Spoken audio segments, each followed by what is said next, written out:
बच्चों इस वीडियो में हम लोग सीए फाउंडेशन इकोनॉमिक्स का जो चैप्टर नंबर 3 है, theory of production and cost, इसके मॉडल के जो क्वेश्चंस हैं वो हम लोग सारे क्वेश्चंस को डिस्कस करने वाले हैं। राइट, हम लोग ट्राई करेंगे हम लोग इस वीडियो में वैसे मैक्सिमम क्वेश्चंस को कवर करें, और एक और वीडियो में बनाऊंगा जिसमें बैलेंस क्वेश्चंस जो है वो इस चैप्टर के मैं कवर करने की कोशिश करूंगा। अच्छा, वैसे आपको एक चीज और बता दूं, चैप्टर नंबर 2 जो है आपका theory of demand and supply CA foundation economics का, उसके ऊपर भी मैंने 2 वीडियोस पहले ही बनाए थे। वो मैं आपको कार्ड में ऐड करके भी दूंगा, आप लोग ऊपर आई जो बटन है उस पर क्लिक करके वो सारे वीडियोस को देख सकते हो। राइट, तो शुरू करते हैं इस वीडियो को बच्चों। Theory of production and cost, आपको न्यू मॉड्यूल जो है उसका पेज 3.43 निकालना है, और हम लोग एक एक करके सारे क्वेश्चंस को यहां से डिस्कस करते हैं। सही है, तो शुरू करते हैं फर्स्ट क्वेश्चन से। ओके, देखो फर्स्ट क्वेश्चन यहां क्या लिखा है। Yes, which of the following is considered production in economics. ठीक है बच्चों, पहले मैं आपको बता दूं इकोनॉमिक्स में प्रोडक्शन किसको बोलते हैं। वेरी सिंपल, प्रोडक्शन हर उस एक्टिविटी को हम लोग बोलते हैं जिससे हम लोग कुछ ना कुछ पैसे कमा सके। सही है, तो देखो यहाँ पे एग्जैक्टली प्रोडक्शन कहाँ पे, कौन से ऑप्शन को हम लोग सही तरीके से चूज कर सकते हैं, देखते हैं यहाँ पे। Small A is tilling of soil. बच्चों टिलिंग ऑफ सॉइल एग्जैक्टली क्या होता है, देखो टिलिंग ऑफ सॉइल जो है ना, ये हर एक फार्मर जो है वो सॉइल को टिल करता है। सॉइल को टिल करना मतलब बेसिकली वो लैंड को प्रिपेयर करता है ताकि वो खुद बीज बो सके और वहां पे उसका प्रोडक्शन हो सके। राइट, तो टिलिंग ऑफ सॉइल एग्रीकल्चर के लिए बहुत ही इंपॉर्टेंट सा एक प्रोसीजर होता है। तो टिलिंग ऑफ सॉइल बच्चों बिल्कुल प्रोडक्शन में आएगा। क्यों? क्योंकि इस एक्टिविटी की वजह से फार्मर प्रोडक्शन कर सकता है और एक्चुअली वो पैसे कमा सकता है, तो इसको हम लोग डेफिनेटली प्रोडक्शन में कंसिडर करेंगे। वैसे बाकी ऑप्शंस हम लोग एक बार पढ़ लेते हैं। Singing a song before friends, बच्चों अगर कोई पर्सन अपने दोस्तों के सामने गाना गा रहा है तो उसको इकोनॉमिक्स में हम लोग प्रोडक्शन नहीं बोलेंगे। क्यों? क्योंकि इस एक्टिविटी से वो पैसे नहीं कमा सकता है। सही बात है। यही अगर कोई सिंगर कॉन्सर्ट में गाना गाता है जिससे वो पैसे कमा रहा है तो वो प्रोडक्शन में डेफिनेटली आएगा। Correct. Preventing a child from falling into a manhole on the road, मतलब एक बच्चे को हम लोग सड़क पे जो मैनहोल होता है उसमें गिरने से अगर बचा रहे तो इससे पैसे नहीं कमाया जा सकता है, इसलिए इसको भी हम लोग प्रोडक्शन नहीं बोलेंगे। Painting a picture for pleasure, लोगों के हॉबीज होते हैं ड्राइंग करना, पेंटिंग करना, इससे भी पैसा नहीं कमाया जा रहा है, इसलिए ये सारे एक्टिविटीज जो है वो नहीं आएंगे प्रोडक्शन में, इसलिए इसका सही आंसर है small A, tilling of soil. ठीक है, तो बच्चों यहां पे हम लोग एक बार कंफर्म कर लेते हैं हमारा आंसर सही है क्या। ओके, तो फर्स्ट का आंसर है ए, जी हाँ बिल्कुल सही है। ओके, सेकंड क्वेश्चन की तरफ अब हम लोग बढ़ते हैं, देखते हैं सेकंड क्वेश्चन यहां क्या लिखा है। Identify the correct statement. Okay, the average product is at its maximum when marginal product is equal to average product। बच्चों देखो ये जो है ना, ऐसे बहुत सारे क्वेश्चंस आपको पूछे जाएंगे। This is actually based on law of variable proportion. आपको पहला काम ये करना है कि आप एमसीक्यूज सॉल्व करने के पहले theory of production, theory of cost, ये 2 चैप्टर्स आपको सही तरीके से पढ़ना है, तभी जाके आपको एमसीक्यू समझ में आएंगे और आप सही ऑप्शन चूज कर सकते हो। ठीक है, वैसे इसका आंसर क्या होगा, देखो बच्चों ये मैं डायरेक्टली आता हूँ थियरी ऑफ प्रोडक्शन के लॉ ऑफ वेरिएबल प्रोपोर्शन पे। सही है, तो देखो बच्चों अभी अपना क्वेश्चन क्या है।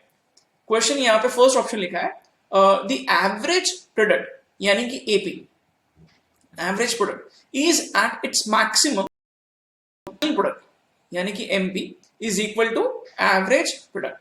ये सही है क्या? देखो बच्चों ये इसके लिए हम लोग ग्राफ को ऑब्जर्व करेंगे।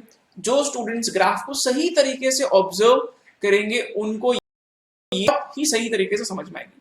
Right, average product is at its maximum when marginal product is equal to average product. बच्चों ये बिल्कुल सही है, हम लोग ये कंफर्म करते हैं। देखो यहाँ पे जो ग्राफ है इसमें मैं आपको ये अब एक्सप्लेन करता हूँ कि इसमें एवरेज प्रोडक्ट का है, this is average product and this is marginal product. Correct, तो देखो आप लोग है ना एवरेज प्रोडक्ट को ऑब्जर्व करो, this is your average product. ठीक है, जैसे जैसे एवरेज प्रोडक्ट बढ़ रहा है, ठीक है, वो एक पॉइंट पे यहां पे मैक्सिमम होगा एट पॉइंट एस। ठीक है, तो जब एवरेज प्रोडक्ट मैक्सिमम होगा तब वो मार्जिनल प्रोडक्ट को कट करेगा। ठीक है, तो जिस पॉइंट पे एवरेज प्रोडक्ट अपना मैक्सिमम पॉइंट रीच होगा उस पॉइंट पे वो मार्जिनल प्रोडक्ट को मीट करेगा, वहां उसको कट करेगा। सही है, तो यहाँ पे ये फर्स्ट ऑप्शन बिल्कुल सही है, अपने को करेक्ट स्टेटमेंट चूज करना था। Average product is at its maximum when MP is equal to AP, बिल्कुल सही है ये फर्स्ट ऑप्शन। वैसे बाकी ऑप्शंस हम लोग एक बार पढ़ लेते हैं, हमें एक्स्ट्रा जानकारी यहाँ मिलेगी अगर हम लोग बाकी ऑप्शंस को गलत जो है वो अगर हम लोग प्रूव करते हैं तो। ऑफकोर्स ए करेक्ट है तो बाकी सारे गलत हो जाएंगे। देखते एग्जैक्टली क्या लिखा है यहाँ पे। The law of increasing returns to scale relates to effect of changes in factor proportions. बच्चों यहाँ पे मैं आपको दो चीजें यहाँ प्रॉपर्ली बता रहा हूं, आपको ध्यान से सुनना है, ठीक है। ये देखो क्या बता रहा हूं। इकोनॉमिक्स में दो लॉज होते हैं, ठीक है। एक होता है law of variable proportion, law of variable proportion, ठीक है, लॉ ऑफ वेरिएबल प्रोपोर्शन। और दूसरा होता है law of returns to scale, law of returns to scale. ये आपको बिल्कुल पता रहना चाहिए, सही है। लॉ ऑफ वेरिएबल प्रोपोर्शन बच्चों शॉर्ट रन में आता है, शॉर्ट रन में लॉ ऑफ वेरिएबल प्रोपोर्शन हम लोग यूज करते हैं, और law of returns to scale हम लोग लॉन्ग रन में यूज करते हैं, करेक्ट। अच्छा, अब मैं आपको एक दो बेसिक चीज और बता रहा हूं। देखो यहां पे हम लोगों को क्या पता रहना चाहिए। देखो लॉ ऑफ वेरिएबल प्रोपोर्शन में हम लोग सारे फैक्टर्स चेंज नहीं करते हैं, सही है। Law of variable proportion short run में होता है, और बच्चों शॉर्ट रन में एक ऐसा फेज होता है बिजनेस जब जहां पे अपने सारे फैक्टर्स को चेंज नहीं कर सकता है। मैं लेबर बढ़ा सकता हूं बट मैं मशीन को नहीं बढ़ा सकता हूं, ठीक है। क्यों? क्योंकि मेरे पास इतने पैसे नहीं कि मैं हर एक फैक्टर को इंक्रीज करूं, सही है। तो एक चीज आपको क्या दिमाग रखनी है, लॉ ऑफ वेरिएबल प्रोपोर्शन में हम लोग फैक्टर्स को हम लोग चेंज करते हैं, ठीक है। फैक्टर्स को हम लोग चेंज करते हैं, फैक्टर प्रोपोर्शन यहां बहुत इंपॉर्टेंट चीज है। फैक्टर प्रोपोर्शन मतलब बेसिकली बोलने का मीनिंग है कि यहां पे मैं हर एक फैक्टर को चेंज नहीं कर सकता हूं, बट मैं कुछ फैक्टर्स को चेंज कर सकता हूं। एग्जांपल के तौर पे शॉर्ट रन में मैं लेबर को बढ़ा सकता हूं, जी हाँ, बट शॉर्ट रन में जो फिक्स्ड फैक्टर है यानी कि मशीन हो गया उसको मैं बढ़ा नहीं सकता हूं, सही बात है। तो मैं सारे फैक्टर्स को इंक्रीज नहीं कर सकता, मैं कुछ फैक्टर्स को ही प्रोपोर्शनेटली इंक्रीज कर सकता हूं। इसलिए फैक्टर प्रोपोर्शन हम लोग यहाँ पे ये टर्म यूज करेंगे शॉर्ट रन में। लॉन्ग रन की बात क्या है बच्चों, लॉन्ग रन में सारे के सारे फैक्टर्स को चेंज कर सकते हैं। इन सिंपल लैंग्वेज अगर मैं लेबर डबल कर रहा हूं, सपोज मेरे पास 100 लेबर थे और मैं 100 से 200 करता हूं लेबर को, तो मैं मशीन को भी 1 से 2 कर सकता हूं। यानी कि मेरे पास इतना पैसा है कि मैं लेबर भी डबल कर सकता हूं और मैं प्रोपोर्शनेटली मशीन भी एक और नया खरीद सकता हूं, मशीन को भी मैं डबल कर सकता हूं। तो यहां पे हम लोग यूज करेंगे टर्म स्केल, सही है। यहां पे मैं पूरा स्केल को चेंज कर सकता हूं। स्केल मतलब अगर सपोज मेरे पास 100 लेबर है तो मैं 100 का 300 कर सकता हूं, और एक मशीन तो एक का मैं 3 कर सकता हूं। तो बेसिकली मैं सारे फैक्टर्स को स्केल के हिसाब से चेंज कर सकता हूं, राइट, ठीक है। तो यहां पे ये स्केल वर्ड यूज होगा और यहां पे फैक्टर प्रोपोर्शन यूज होगा। अब हम लोग आते हैं, देखो ऑप्शन में यहां क्या दिया है। तो बच्चों देखो यहां पे ऑप्शन जो दिया है ना, ये गलत क्यों हो गया। Law of increasing returns to scale relates to effect of changes in factor proportion, this is wrong. क्यों? क्योंकि यहां पे हम लोग स्केल चेंज करते हैं factor proportionally. Law of increasing returns to scale मतलब ये लॉन्ग रन में आएगा रिटर्न्स टू स्केल, सही बात है, ठीक है। तो ये गलत हो गया। अच्छा, और क्या लिखा है, economies of scale arise only because of indivisibility of factor proportion, even this is wrong, ठीक है बच्चों। इनडिविजिबल मतलब देखो इनडिविजिबिलिटी का मैं मीनिंग आपको बताता हूं। देखो क्या होता है, कभी कभी ना कुछ फैक्टर्स ऐसे होते हैं जो इनडिविजिबल होते हैं, ठीक है। इनडिविजिबल फैक्टर का मीनिंग है, इनडिविजिबल फैक्टर का मीनिंग ये बच्चों कि कुछ फैक्टर्स जो होते हैं ना वो हम लोग हमारे हिसाब से उतने प्रपोर्शन से चेंज नहीं कर सकते। एग्जांपल देता हूं आपको, ये देखो मान के चलो 10 लेबर जो है वो अगर एक मशीन पे काम करते हैं, ठीक है। 10 लेबर मैक्सिमम एक मशीन पे काम कर सकते हैं, बट मेरे फैक्ट्री में 12 लेबर है। मेरे फैक्ट्री में कितने लेबर है? 12। तो अब मेरे पास एक्स्ट्रा 2 लेबर है, तो क्या मैं एक्स्ट्रा 2 लेबर के लिए प्रोपोर्शनेटली मशीन को चेंज कर सकता हूं, थोड़ा और बड़ा मशीन में ला सकता हूं क्या? Answer is no. क्यों? क्योंकि मशीन इनडिविजिबल फैक्टर है। अगर मैं मशीन लाऊंगा तो एक और मशीन जो है ना, इसका और एक्स्ट्रा कैपेसिटी कितना होगा? और 10 लेबर का, ठीक है। तो इसका मीनिंग क्या है, मेरे पास 20 लेबर होंगे तो मैं नया मशीन जो है पूरी तरीके से यूटिलाइज कर सकता हूं। मार्केट में जाके मैं ऐसा नहीं बोल सकता हूं देखो मेरे पास 12 लेबर है तो 12 लेबर के हिसाब से मेरे को प्रोपोर्शनेटली उतना बड़ा मशीन दो, ये पॉसिबल नहीं। इसको हम लोग बोलते हैं इनडिविजिबिलिटी ऑफ फैक्टर, ठीक है। इनडिविजिबिलिटी मतलब मैं मशीन को मेरे हिसाब से प्रोपोर्शनेटली नहीं खरीद सकता हूं, 12 लेबर के हिसाब से सूटेबल मशीन मार्केट में नहीं खरीद सकता हूं। इसको हम लोग बोलते हैं इनडिविजिबिलिटी। ये भी गलत हो गया बच्चों। इसलिए अब लास्ट देखते क्या लिखा है, internal economies of scale can accrue when industry expands beyond optimum. अच्छा, ये क्या होता है ये भी मैं आपको एक्सप्लेन करता हूं। बच्चों देखो लॉन्ग रन में दो टाइप की इकोनॉमीज ऑफ स्केल होता है। ठीक है, ये अगर आपने थियरी पढ़ा है मॉडल का तो आपको ये सही तरीके से समझ में भी आ गया होगा। वैसे अगर आपको नहीं पता है इसके बारे में तो मैं आपको थोड़ा बहुत बता देता हूँ यहाँ पे। देखो बच्चों, दो टाइप की इकोनॉमीज होता है। एक है इंटरनल इकोनॉमीज, ये लॉन्ग रन की बात कर रहा हूं मैं, ठीक है। लॉन्ग रन में दो टाइप के इकोनॉमीज होते हैं, एक होता है इंटरनल इकोनॉमीज टू स्केल, दूसरा होता है external economies to scale. Economies मतलब एडवांटेजेस। जब भी कोई फर्म शॉर्ट रन से लॉन्ग रन में जाती है तो वो इकोनॉमीज ऑफ स्केल एंजॉय करती है, यानी कि उसको काफी फायदा होता है, ठीक है। कुछ इकोनॉमीज ऑफ स्केल होते हैं इंटरनल और कुछ होते हैं एक्सटर्नल, ठीक है। इंटरनल मतलब क्या? इंटरनल मतलब ये वो सारे फैक्टर्स है जो एक फर्म के कंट्रोल में है। और एक्सटर्नल मतलब क्या? एक्सटर्नल मतलब ये वो फैक्टर्स है जो फर्म के कंट्रोल में नहीं है बट इंडस्ट्री के वजह से फर्म को मिल रहा है। In simple language, external factors are not in control of the firm, not in control of the firm. And internal factors, these can be controlled. These can be controlled, right? ठीक है, तो बच्चों अब यहाँ सही ऑप्शन क्या होगा? देखो ये ऑप्शन गलत क्यों हो गया? Internal economies of scale can accrue when industry expands beyond optimum. जब इंडस्ट्री एक्सपांड होती है तो इंटरनल इकोनॉमीज नहीं बल्कि एक्सटर्नल इकोनॉमीज होंगे, क्योंकि ये फैक्टर हमारे कंट्रोल में नहीं है। अगर इंडस्ट्री बढ़ रही है तो इसमें मेरा कुछ यहाँ पे कंट्रोल नहीं है, और अगर उसका फायदा मेरे को मिल रहा है इसको हम लोग एक्सटर्नल इकोनॉमीज बोलेंगे, ना कि इंटरनल इकोनॉमीज। आई होप आपको ये समझ में आ गया। इसलिए तीन ऑप्शंस गलत है बच्चों, फर्स्ट ऑप्शन सही है, करेक्ट। देखो क्या होता है, इसलिए हम लोग जब पूरे ऑप्शंस पढ़ते हैं तो हमारे बहुत सारे कॉन्सेप्ट्स क्लियर होते हैं। सेकंड का आंसर है A, we are going to confirm this. Second का आंसर है ए, बिल्कुल सही है। ओके, थर्ड क्वेश्चन पे आते हैं बच्चों, देखते हैं यहाँ थर्ड क्वेश्चन क्या लिखा है। बहुत ही सिंपल सा क्वेश्चन है। Which of the following is not a characteristic of land? चार फैक्टर्स ऑफ प्रोडक्शन होते हैं बच्चों, लैंड, लेबर, कैपिटल और जो बिजनेस कर रहा है एंटरप्रेन्योर वो खुद, ठीक है। तो यहाँ पे कौन सा फैक्टर जो है हम लोग डिस्कस करें? लैंड। ओके, थर्ड क्वेश्चन देखते हैं यहाँ पे। अब ऑप्शंस क्या? First small A, it's supply for economy is limited, ये बिल्कुल सही है, ये है फीचर लैंड का। इट इज इमोबाइल, ये भी एक फीचर लैंड का। It's usefulness depends on human factors, बिल्कुल सही। हम लोग कितने एफर्ट लेते हैं उसके हिसाब से हमें जमीन का यूज होगा, right. It is produced by our forefathers, ये गलत हो गया बच्चों। लैंड एक ऐसा फैक्टर है जो नेचर से हमें गिफ्ट में मिला है, करेक्ट। तो लैंड जो है नेचुरली बनता है, ओके। तो ये नेचर्स गिफ्ट है, it is nature's gift. Nature's gift का मतलब नेचर ने हमें दिया है गिफ्ट के तौर पे। बेसिकली बोलने का मीनिंग है कि जमीन हम लोग उगाते नहीं है, ठीक है। हम लोग बिल्डिंग भले बना सकते हैं बट लैंड जो है ये हम लोग नहीं बना सकते हैं। तो फोर फादर्स ने प्रोड्यूस किया, ये सही कैरेक्टरिस्टिक नहीं, तो ये अपना सही ऑप्शन होगा। थर्ड का आंसर है D, will confirm this. Third का आंसर है डी, जी हाँ। ओके, नेक्स्ट क्वेश्चन पे आते बच्चों, देखते हैं क्या लिखा है। Okay, which of the following statements is true?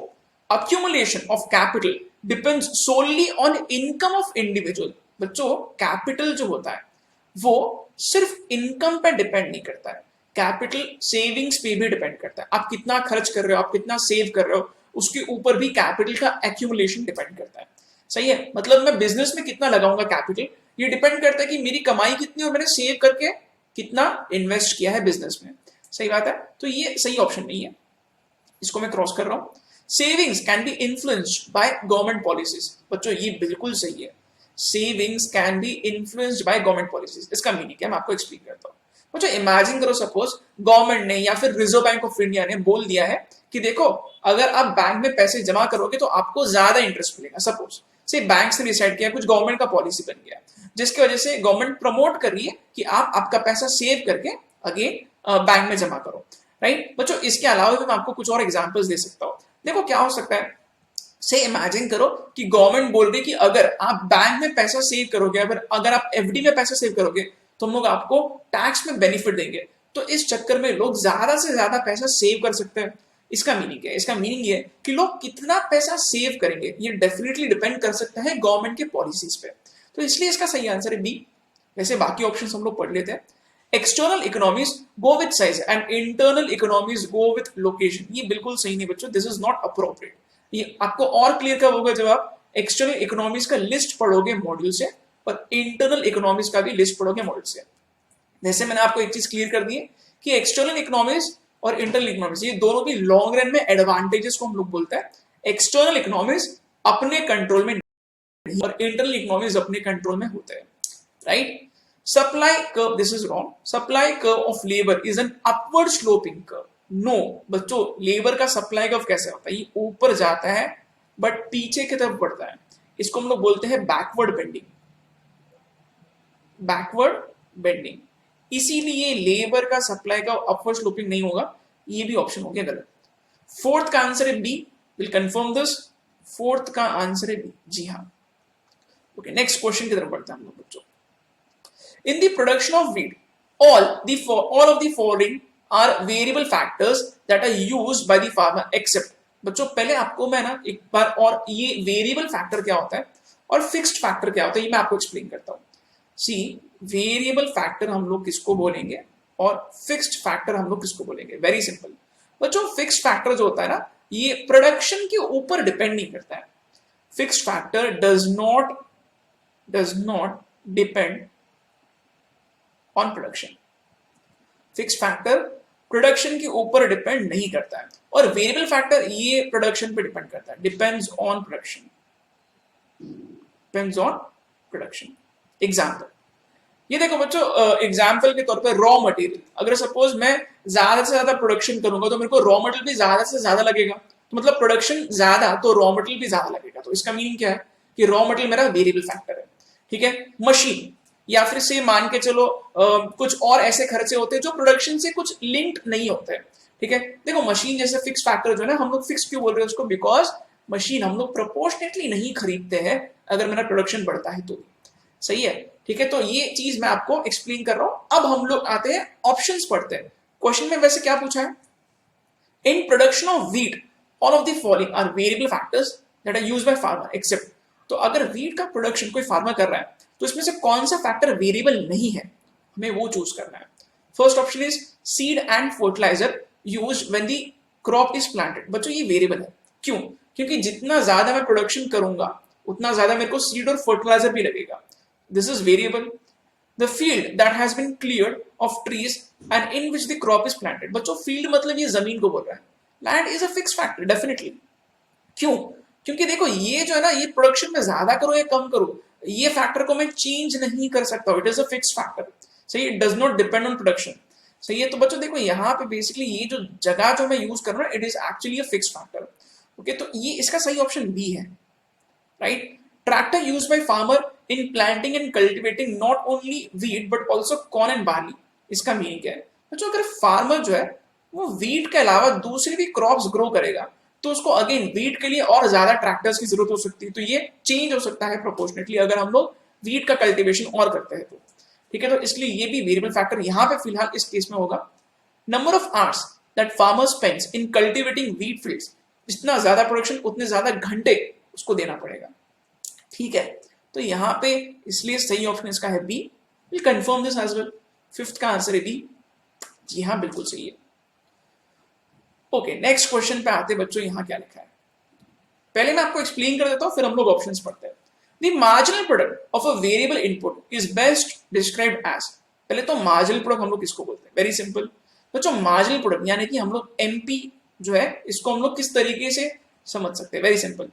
अगर मान के चलो मैं लेबर बढ़ाता हूं, शॉर्ट टर्म की बात कर रहा हूं मैं, अगर मैं लेबर बढ़ाता हूं 1 यूनिट से तो उसका प्रोडक्शन पे कितना असर होगा ये हम लोग चेक करेंगे मार्जिनल प्रोडक्ट से। In very simple words, marginal product हमें ये बताता है कि एक एक्स्ट्रा लेबर आके कितना एक्स्ट्रा प्रोडक्शन कर रहा है, ठीक है। तो यहां पे मैं लिख देता हूं इसको सिंपल लैंग्वेज में, ठीक है। वन एक्स्ट्रा लेबर, एक एक्स्ट्रा लेबर का क्या इंपैक्ट होगा प्रोडक्शन पे, से कितना एक्स्ट्रा प्रोडक्शन हो रहा है, कितना एक्स्ट्रा प्रोडक्शन हो रहा है, ये हम लोग समझ सकते हैं मार्जिनल प्रोडक्ट से। इन सिंपल वर्ड्स, अगर मान के चलो फर्स्ट लेबर जो है वो 100 यूनिट्स बनाता है, ठीक है, और मान के चलो से सेकंड जो है, एक सेकंड यहां पे मैं ऐसे लिखता हूं, फर्स्ट नहीं, एक लेबर जो है वो 100 यूनिट बनाता है और दो लोग मिलके टोटल बना रहे हैं 120 यूनिट्स, ठीक है। एक बना रहा है 100 और दो लोग मिलके बना रहे हैं 120। इसका मीनिंग क्या है, इसका मीनिंग है कि दूसरे लेबर की वजह से एक्स्ट्रा कितने यूनिट्स बढ़ गए, 20 यूनिट्स, सही है ना? देखो ना, अगर एक 100 बनाता है और दो लोग मिलके 120 बना रहे हैं, तो मतलब सेकंड वाले की वजह से, एक एक्स्ट्रा लेबर की वजह से एक्स्ट्रा प्रोडक्शन हुआ है हमारा 20 यूनिट का, तो हम लोग बोलेंगे एमपी इज 20। सही है, अब हम लोग सही ऑप्शन चूज करते हैं। Total product divided by number of units of variable input. बच्चों टोटल प्रोडक्ट जो है, इसको अगर हम लोग number of units of variable input से डिवाइड कर दे तो हमें एवरेज प्रोडक्ट मिलेगा, हमें मार्जिनल प्रोडक्ट चाहिए। ये सही ऑप्शन नहीं है। ओके, बी ऑप्शन पे आता है। The additional output resulting from 1 unit increase in variable input. बिल्कुल सही है, वेरिएबल इनपुट मतलब यहां पे हम लोग लेबर की बात कर रहे हैं, तो अगर मैं एक लेबर एक्स्ट्रा बढ़ाता हूं तो उससे कितना एक्स्ट्रा प्रोडक्शन हो रहा है, उसको हम लोग बोलेंगे मार्जिनल प्रोडक्ट। सी ऑप्शन सही नहीं है, क्यों? क्योंकि additional output resulting from 1 unit increase in both variable and fix inputs. No, हम लोग फिक्स इनपुट्स को तो कांस्टेंट रखते हैं बच्चों, मशीन एक ही है, मैं लेबर बढ़ा रहा हूं धीरे धीरे, तो इसका असर प्रोडक्शन पे एक्स्ट्रा क्या होगा, ये हम लोग चेक करते हैं मार्जिनल प्रोडक्ट से। और वैसे भी मार्जिनल प्रोडक्ट जो होता है ना, ये शॉर्ट रन का ज्यादा पॉपुलर कॉन्सेप्ट है, और शॉर्ट रन में हम लोग फिक्स्ड इनपुट्स को चेंज नहीं करते बच्चों। सही है, ओके, तो इसलिए इसका आंसर सी नहीं है। और डी तो डेफिनेटली रेशियो नहीं होता है बच्चों, ये वेरिएबल इनपुट का फिक्स इनपुट से, नो दिस इज रॉन्ग। अच्छा, तो अब इसका सही आंसर क्या होगा? इसका आंसर है B, will confirm this. Sixth का आंसर है बी, जी हाँ बिल्कुल सही है। ओके, नेक्स्ट क्वेश्चन पे आते हैं बच्चों, क्या लिखा देखते हैं। Diminishing marginal returns implies. पहले तो बच्चों ये इसका मीनिंग क्या है? डिमिनिशिंग मार्जिनल रिटर्न्स का मतलब क्या होता है? वेरी वेरी सिंपल बच्चों, देखो डिमिनिशिंग मार्जिनल रिटर्न्स का मतलब ये है कि एक्स्ट्रा लेबर जो है वो प्रोडक्शन को बढ़ा नहीं रहे हैं, वो गिरा रहे हैं।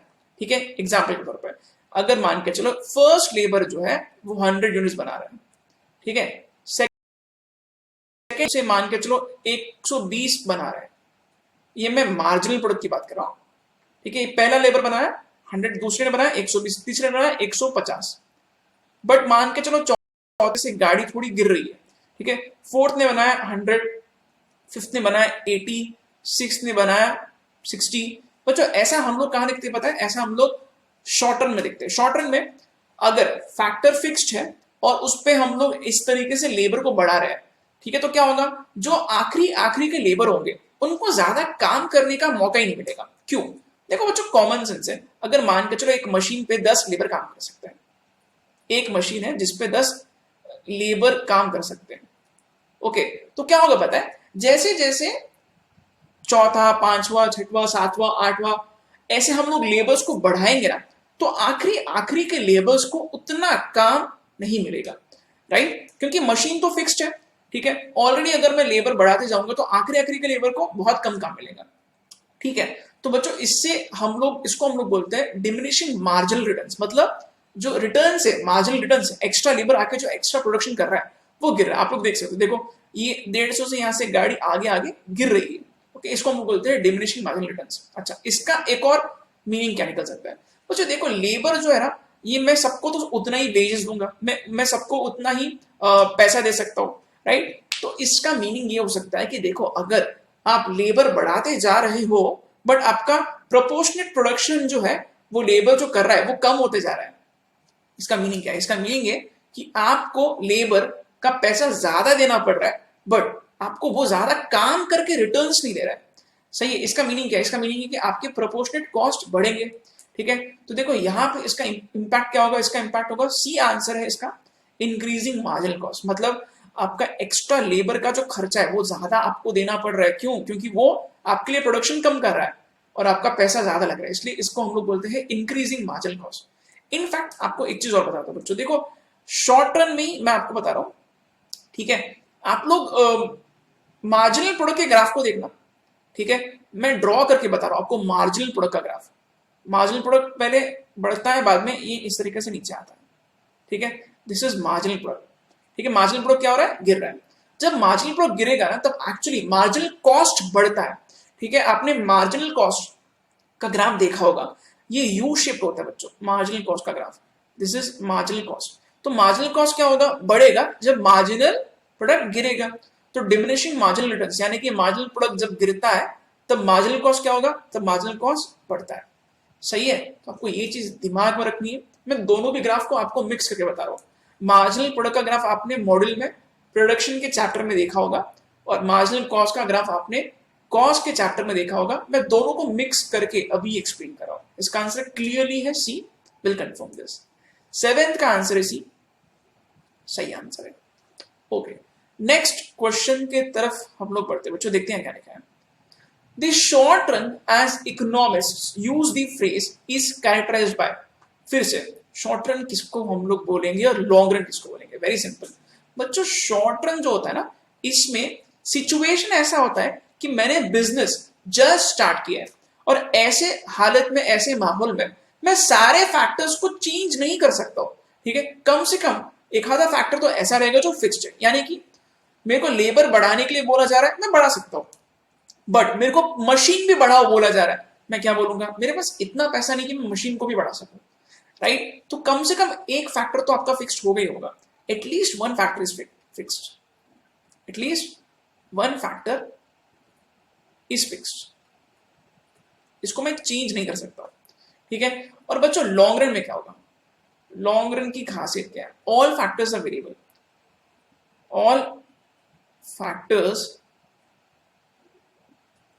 Are variable. मैं मेरे मर्जी से कोई भी फैक्टर को बढ़ा सकता हूं, ऑल फैक्टर्स आर वेरिएबल। ठीक है, तो इसका अभी हम लोग सही ऑप्शन चूज करते हैं। At least one fix factor of production and firms are neither leaving not entering the industry. बिल्कुल सही, शॉर्ट रन में कोई नया एंट्रेंट नहीं आता है, कोई छोड़ के भी नहीं जाएगा शॉर्ट रन में जल्दी से। इसका आंसर इसलिए A. Will read the other options as well. ठीक है, generally a period which is shorter than 1 year. बच्चों प्लीज ये ऐसा कुछ आप दिमाग में मत रखो। बहुत सारे स्टूडेंट्स ना खुद को ये कन्विंस करते हैं, सर शॉर्ट रन मतलब 1 साल से कम, लॉन्ग रन मतलब 1 साल से ज्यादा। ऐसा कुछ नहीं होता है। शॉर्ट रन कितने भी साल का हो सकता है, बट एक चीज दिमाग में रखो, शॉर्ट रन कब तक चलेगा? जब तक सारे फैक्टर्स जो है वो आप वेरी ना कर दो, तब तक वो शॉर्ट रन। कम से कम एक फैक्टर तो फिक्स्ड होता ही होता है शॉर्ट रन में। जब आप सारे फैक्टर्स को चेंज कर सकते हो, जब आप नए मशीन्स खरीद सकते हो, नया फैक्ट्री खरीद सकते हो, ज्यादा लेबर्स अपॉइंट कर सकते हो, तब आप लॉन्ग रन में जाओगे, राइट? तो इसलिए इसका आंसर है small A. Okay, all factors of production are fixed and no variable inputs, ये तो बिल्कुल गलत हो गया। All inputs are variable and production is done in less than 1 year. Even this is wrong. 8th का answer है, confirm करते हैं। 8th का आंसर है जी हाँ, बिल्कुल सही है। ओके, नेक्स्ट क्वेश्चन पे आते हैं बच्चों, हम लोग देखते हैं यहां पे क्या लिखा है। The marginal average and the total product curves encountered by the firm producing in short run exhibit all the following relationships except। अब बच्चों देखो यहाँ पे MP marginal product, AP average product और TP जो लॉ ऑफ वेरिएबल प्रोपोर्शन के curves है, इनके बारे में क्वेश्चन है। फिर से हम लोग क्या करते हैं, हम लोग ये वाले ग्राफ को सामने रखते हैं। ठीक है, इससे हम लोगों को समझ में आएगा एग्जैक्टली कि हम लोग जो देख रहे हैं ऑप्शंस वो सही तरीके से हम लोग टिक कर सकते हैं क्या। ओके, तो ये ग्राफ को सामने रखता हूँ, पहले हम लोग ऑप्शंस देखते हैं क्या लिखा है। मतलब इनमें से सब कुछ सही है, एक गलत है, कौन सा गलत है वो हमको चूज करना है। When total product is rising, average and marginal product may either be rising, may be either rising or falling। तो बच्चों देखो ये सही है, बिल्कुल सही है। जब टोटल प्रोडक्ट बढ़ता है, this is your total product, इसको आपको अच्छे से ऑब्जर्व करना है। ठीक है, this is your total product. Okay, this is your total product. देखो जब टोटल प्रोडक्ट बढ़ रहा है, जब टोटल प्रोडक्ट बढ़ रहा है, ठीक है, तब आपको ये देखना है कि मार्जिनल प्रोडक्ट और एवरेज प्रोडक्ट की हालत क्या है। मार्जिनल प्रोडक्ट बढ़ता भी, गिरता भी, एवरेज प्रोडक्ट भी बढ़ रहा है और गिर रहा है। तो जब टोटल प्रोडक्ट बढ़ता है तो एमपी और एपी बढ़ भी सकते हैं और गिर भी सकते हैं। तो पहला ऑप्शन जो है ये एक्चुअली दिस इज ट्रू, हमें जो गलत है उसको चूज करना है। ठीक है, this is true. When MP is negative, TP and AP are following, ये भी बिल्कुल सही है। देखो बच्चों जब एमपी नेगेटिव है, यहां पे एमपी नेगेटिव है, ये आप लोग देख सकते हो। देखो इधर से एमपी नेगेटिव है। ओके, इस पॉइंट से आगे एमपी नेगेटिव। जब एमपी नेगेटिव है तो टीपी गिर रहा है और एपी भी गिर रहा है, सही है ना? तो ये भी सही है। Even this is true, even this is true. ठीक है, when AP is maximum, MP equals AP and TP is rising. When AP is maximum, AP maximum कहां है? यहां पे। ठीक है, जब एपी मैक्सिमम है तो एमपी और एपी इक्वल हो गए क्या? जी हाँ, मैंने आपको इसके पहले बताया भी था। जब average product maximum point reach करेगा, तब एमपी और एपी इंटरसेक्ट होंगे। और एक चीज यहां पे क्या लिखी है, हाँ टीपी इज राइजिंग, यस इस पॉइंट तक टोटल प्रोडक्ट राइज ही होते जा रहे हैं, बिल्कुल सही है, ठीक है, TP is rising, even this is true, मतलब ये लास्ट वाला ऑप्शन फॉल्स हो गया, ठीक है, तो ये सही ऑप्शन है, हम लोग पढ़ लेते इसको फिर भी। When MP is maximum AP equals MP, ये गलत हो गया, जब एमपी मैक्सिमम है, ये यहाँ पे एमपी मैक्सिमम है, ये देखो ये है एमपी और ये इस पॉइंट पे मैक्सिमम है, जब एमपी मैक्सिमम पॉइंट रीच करता है बच्चों, तब वो एपी को इंटरसेक्ट नहीं करता है, तो ये गलत ऑप्शन है, इसलिए इसलिए यहां पे हम लोगों को डी वाली ऑप्शन के साथ जाना है, because this is not true, this is false. D, ninth का आंसर है D, will confirm this, ninth का आंसर है डी, बिल्कुल सही है, ठीक है। ओके बच्चों, नेक्स्ट क्वेश्चन पे आते देखते हैं क्या लिखा है। To economists, the main difference between the short run and the long run is that, मैंने अभी आपको बताया, ठीक है, इसको हम लोग अब सही ऑप्शन को चूज करते, देखो क्या लिखा है, in short run all inputs are fixed, this is wrong, short run में कम से कम एक इनपुट फिक्स्ड होगा, सारे फिक्स नहीं होते, ठीक है, but in long run all inputs are variable. In short run, the firm varies all of its inputs to find the least cost combination of input. Even this is wrong. ठीक है, because बच्चों देखो यहाँ पे short run में firm सारे के सारे फैक्टर्स को चेंज नहीं कर सकता है, शॉर्ट रन में सारे फैक्टर्स को चेंज क्यों नहीं कर सकता, बिकॉज शॉर्ट रन में इतना पैसा नहीं है। सी ऑप्शन क्या है, in short run at least one of the firms input level is fixed, this is true बच्चों, तो सी ऑप्शन सही है, डी ऑप्शन भी पढ़ लेते हम लोग। In long run the firm is making a constrained decision about how to use existing plant and equipment efficiently. Constrained decision, this is wrong. ठीक है, शॉर्ट रन में रेस्ट्रिक्शंस होते हैं, लॉन्ग रन में इतने रेस्ट्रिक्शंस नहीं होंगे, और ये सही ऑप्शन है भी नहीं, इसलिए हम लोग सी के साथ जाएंगे। देखते हैं हम लोग 10th का आंसर सी है क्या, 10th का आंसर है सी, जी हाँ बिल्कुल सही है बच्चों। नेक्स्ट क्वेश्चन पे आते हैं, देखते हैं यहाँ पे नेक्स्ट क्वेश्चन क्या लिखा है। Okay 11th question, which of the following is the best definition of production function. तो सबसे पहले मैं आपको ना प्रोडक्शन फंक्शन के बारे में कुछ बताता हूँ, राइट। प्रोडक्शन फंक्शन हम लोग किसको बोलते हैं, वेरी सिंपल, ये देखो कोई भी बिजनेसमैन जब बिजनेस करता है तो उसको कुछ बेसिक चीजों की जरूरत होती है जिसको हम लोग बोलते हैं इनपुट। अभी इनपुट में बहुत सारी चीजें आ सकती है, जैसे कि इनपुट में लेबर आ सकते हैं, रॉ मटेरियल आ सकता है, इलेक्ट्रिसिटी आ सकता है, बहुत सारी चीजें जो कोई भी बिजनेसमैन को प्रोडक्शन के लिए लगती है उसको हम लोग इनपुट कहते हैं, सही है। और इनपुट को यूज करके वो प्रोडक्शन करेगा जिसको हम लोग बोलते हैं आउटपुट, राइट, ठीक है। प्रोडक्शन फंक्शन मतलब क्या, प्रोडक्शन फंक्शन मतलब कि इनपुट कितना लगेगा आउटपुट को प्रोड्यूस करने के लिए, इसको हम लोग प्रोडक्शन फंक्शन से डिनोट करते हैं, सही बात है बच्चों। देखो एक सिंपल चीज बताता हूं, output is actually function of input, जितना ज्यादा इनपुट उतना ज्यादा आउटपुट हम लोग बना सकते हैं, सही है। अगर मान के चलो मेरे पास इनपुट ही कम है, रॉ मटेरियल कम है, लेबर कम है, तो मेरा प्रोडक्शन भी कम होगा, आउटपुट भी कम होगा, तो इनके रिलेशनशिप को हम लोग बोलते हैं production function. So this is a very simple concept. देखते हैं सही ऑप्शन कौन सा हो सकता है। The relationship between market price and quantity supplied, this is wrong. Relationship between firms total revenue and cost of production, बिल्कुल गलत है ये भी, बिकॉज रेवेन्यू का प्रोडक्शन फंक्शन से कुछ लिंक नहीं होता है, कुछ रिलेशन नहीं होता है, right. The relationship between quantities of input needed to produce a given level of output, this is the right option. कितना इनपुट लगेगा जिससे हम लोग आउटपुट प्रोड्यूस कर सके, सही है। लास्ट ऑप्शन क्या है, पढ़ लेते, ये भी गलत है obviously. The relationship between quantity of inputs and firms marginal cost of production, marginal cost से इसका कुछ लिंक नहीं होता है बच्चों, तो इसलिए ये भी गलत हो गया। 11th का आंसर सी है, विल कंफर्म दिस, 11th का आंसर है सी, जी हाँ बिल्कुल सही है, ठीक है बच्चों। नेक्स्ट क्वेश्चन की तरफ अब हम लोग बढ़ते हैं, देखते हैं नेक्स्ट क्वेश्चन क्या पूछा गया है।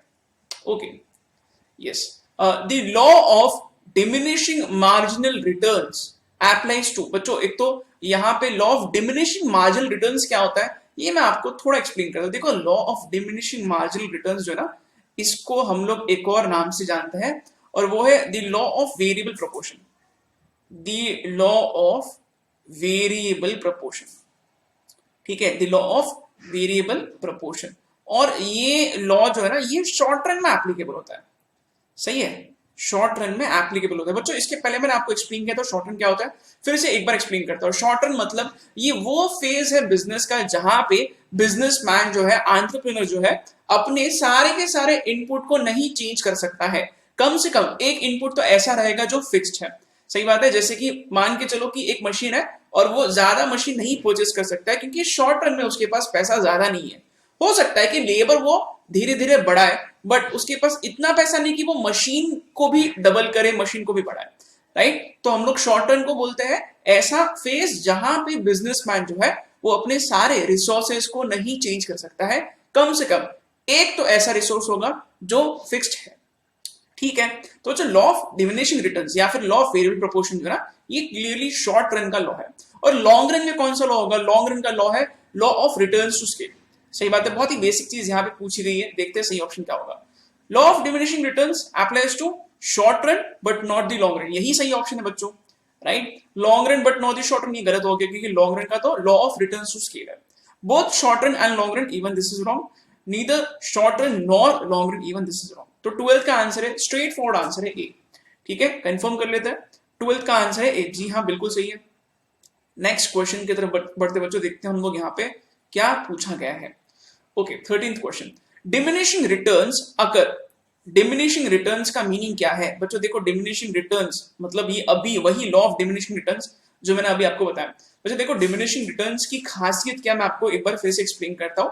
ठीक है, देखो डिमिनिशिंग रिटर्न्स में क्या होता है, जो फिक्स्ड फैक्टर होता है, जो फिक्स्ड फैक्टर होता है, एग्जाम्पल मशीन से, एक मशीन है, ठीक है, से दिस इज अ मशीन। ठीक है, मशीन क्या है? मशीन है फिक्स्ड फैक्टर। ओके, मैं मशीन को तो चेंज नहीं कर सकता हूं, बट मैं लेबर को धीरे धीरे बढ़ा सकता हूं। सपोज इस मशीन पे 10 लोग काम कर सकते हैं। ये मैंने इसके पहले भी सेम ऐसा ही कुछ बताया था बच्चों, फिर से बता रहा हूं। मशीन पे 10 लेबर काम कर सकते हैं। तो यहां पे ऐसा देखा जाता है क्योंकि एक मशीन का मैक्सिमम कैपेसिटी 10 लेबर का है, मतलब एक मशीन पे 10 लेबर सही तरीके से काम कर सकते हैं। तो जैसे जैसे मैं लेबर बढ़ाऊंगा वैसे वैसे एंड एंड के जो लेबर होंगे उनके पास ज्यादा कुछ काम करने के लिए नहीं होगा। ठीक है, ऐसा क्यों होता है? बिकॉज देखो, जैसे जैसे मैं लेबर बढ़ाऊंगा ना, तो लास्ट के जो लेबर होंगे ना, 8th labour, 9th labour, 10th labour, इनके पास ज्यादा काम बचेगा ही, क्योंकि मशीन जो है ना उसको हम लोग सही तरीके से यूटिलाइज करें जैसे जैसे हम लोग लेबर बढ़ाते हैं। तो इसलिए ऐसा देखा जाता है कि जो एंड एंड के लेबर होता है उनको उतना काम नहीं मिलता है, इसीलिए उनका जो प्रोडक्शन है, मार्जिनल प्रोडक्ट जो है, जो उन्होंने बनाया है, उनका कॉन्ट्रीब्यूशन कम दिखाई देता है। ठीक है बच्चों, आपको एक चीज और बताता हूं। I am giving you very simple example जिससे आपको ये चीज और सही तरीके से क्लियर होगी। इसको हम लोग है ना वनडे मैच से कंपेयर कर सकते हैं। वनडे मैच में 50 ओवर का मैच होता है। सही बात है, 50 ओवर का मैच होता है। बच्चों अगर मैं आपको एक सिंपल क्वेश्चन पूछूं कि अगर एक क्रिकेट टीम है उसमें सबसे ज्यादा रन नॉर्मली कौन सा बैट्समैन बनाता है, तो इसका आंसर होगा, देखो अगर हम लोग इंडियन क्रिकेट टीम की भी बात करें तो दूसरे नंबर का बैट्समैन जो है ना जनरली सबसे ज्यादा रन बनाता है। क्यों? क्योंकि उसको पहले नंबर का बैट्समैन, दूसरे नंबर का बैट्समैन जो है ये हेल्प करते हैं, इसलिए दूसरे तीसरे नंबर का बैट्समैन ज्यादा से ज्यादा रन स्कोर करते हैं। इंडिया के केस में विराट कोहली, ठीक है, तो विराट कोहली के बहुत ज्यादा रन क्यों होते हैं? क्योंकि विराट नहीं करते हैं। विराट कोहली जो है वो 3rd नंबर पे आते हैं, और जब वो 3rd नंबर पे खेलने जाते हैं तब ऑलरेडी अच्छा खासा माहौल बन चुका होता है और वो ज्यादा ओवर्स भी खेलते हैं।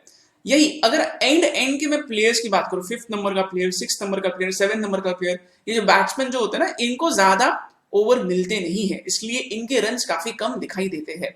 सही बात है, इसलिए हम लोग देखते हैं एमएस धोनी के कम सेंचुरीज है compare to Virat Kohli. Reason क्या है? बिकॉज एमएस धोनी एंड में आता है।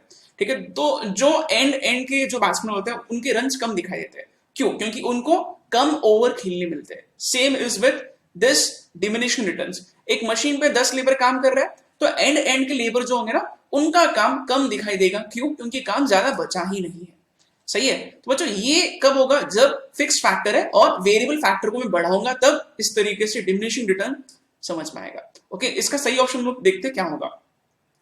A, when units of a variable input are added to fixed input and total product falls। बच्चों देखो, अगर मान के चलो वेरिएबल इनपुट यानी कि लेबर के यूनिट्स में बढ़ा रहा हो फिक्स्ड इनपुट में यानी कि मशीन, ठीक है, तो टोटल प्रोडक्ट नहीं गिरता है, टोटल प्रोडक्ट उल्टा उल्टा बढ़ता है। ठीक है, ये देखो मैं आपको यहाँ पे ग्राफ से एक्सप्लेन करता हूँ। सी, आप लोग ये वाला ग्राफ देख सकते हो लॉ ऑफ वेरिएबल प्रोपोर्शन का। ठीक है, इसमें टोटल प्रोडक्ट क्या होगा? देखो टोटल प्रोडक्ट धीरे धीरे बढ़ रहा है। सही है, इट इज इंक्रीजिंग, लास्ट में कम हुआ। ओके, तो जो टोटल प्रोडक्ट जो है वो बढ़ता है, यहाँ पे फॉल लिखा है तो ये सही ऑप्शन नहीं है, इसलिए इसको हम लोग क्रॉस करते हैं। बी ऑप्शन क्या है?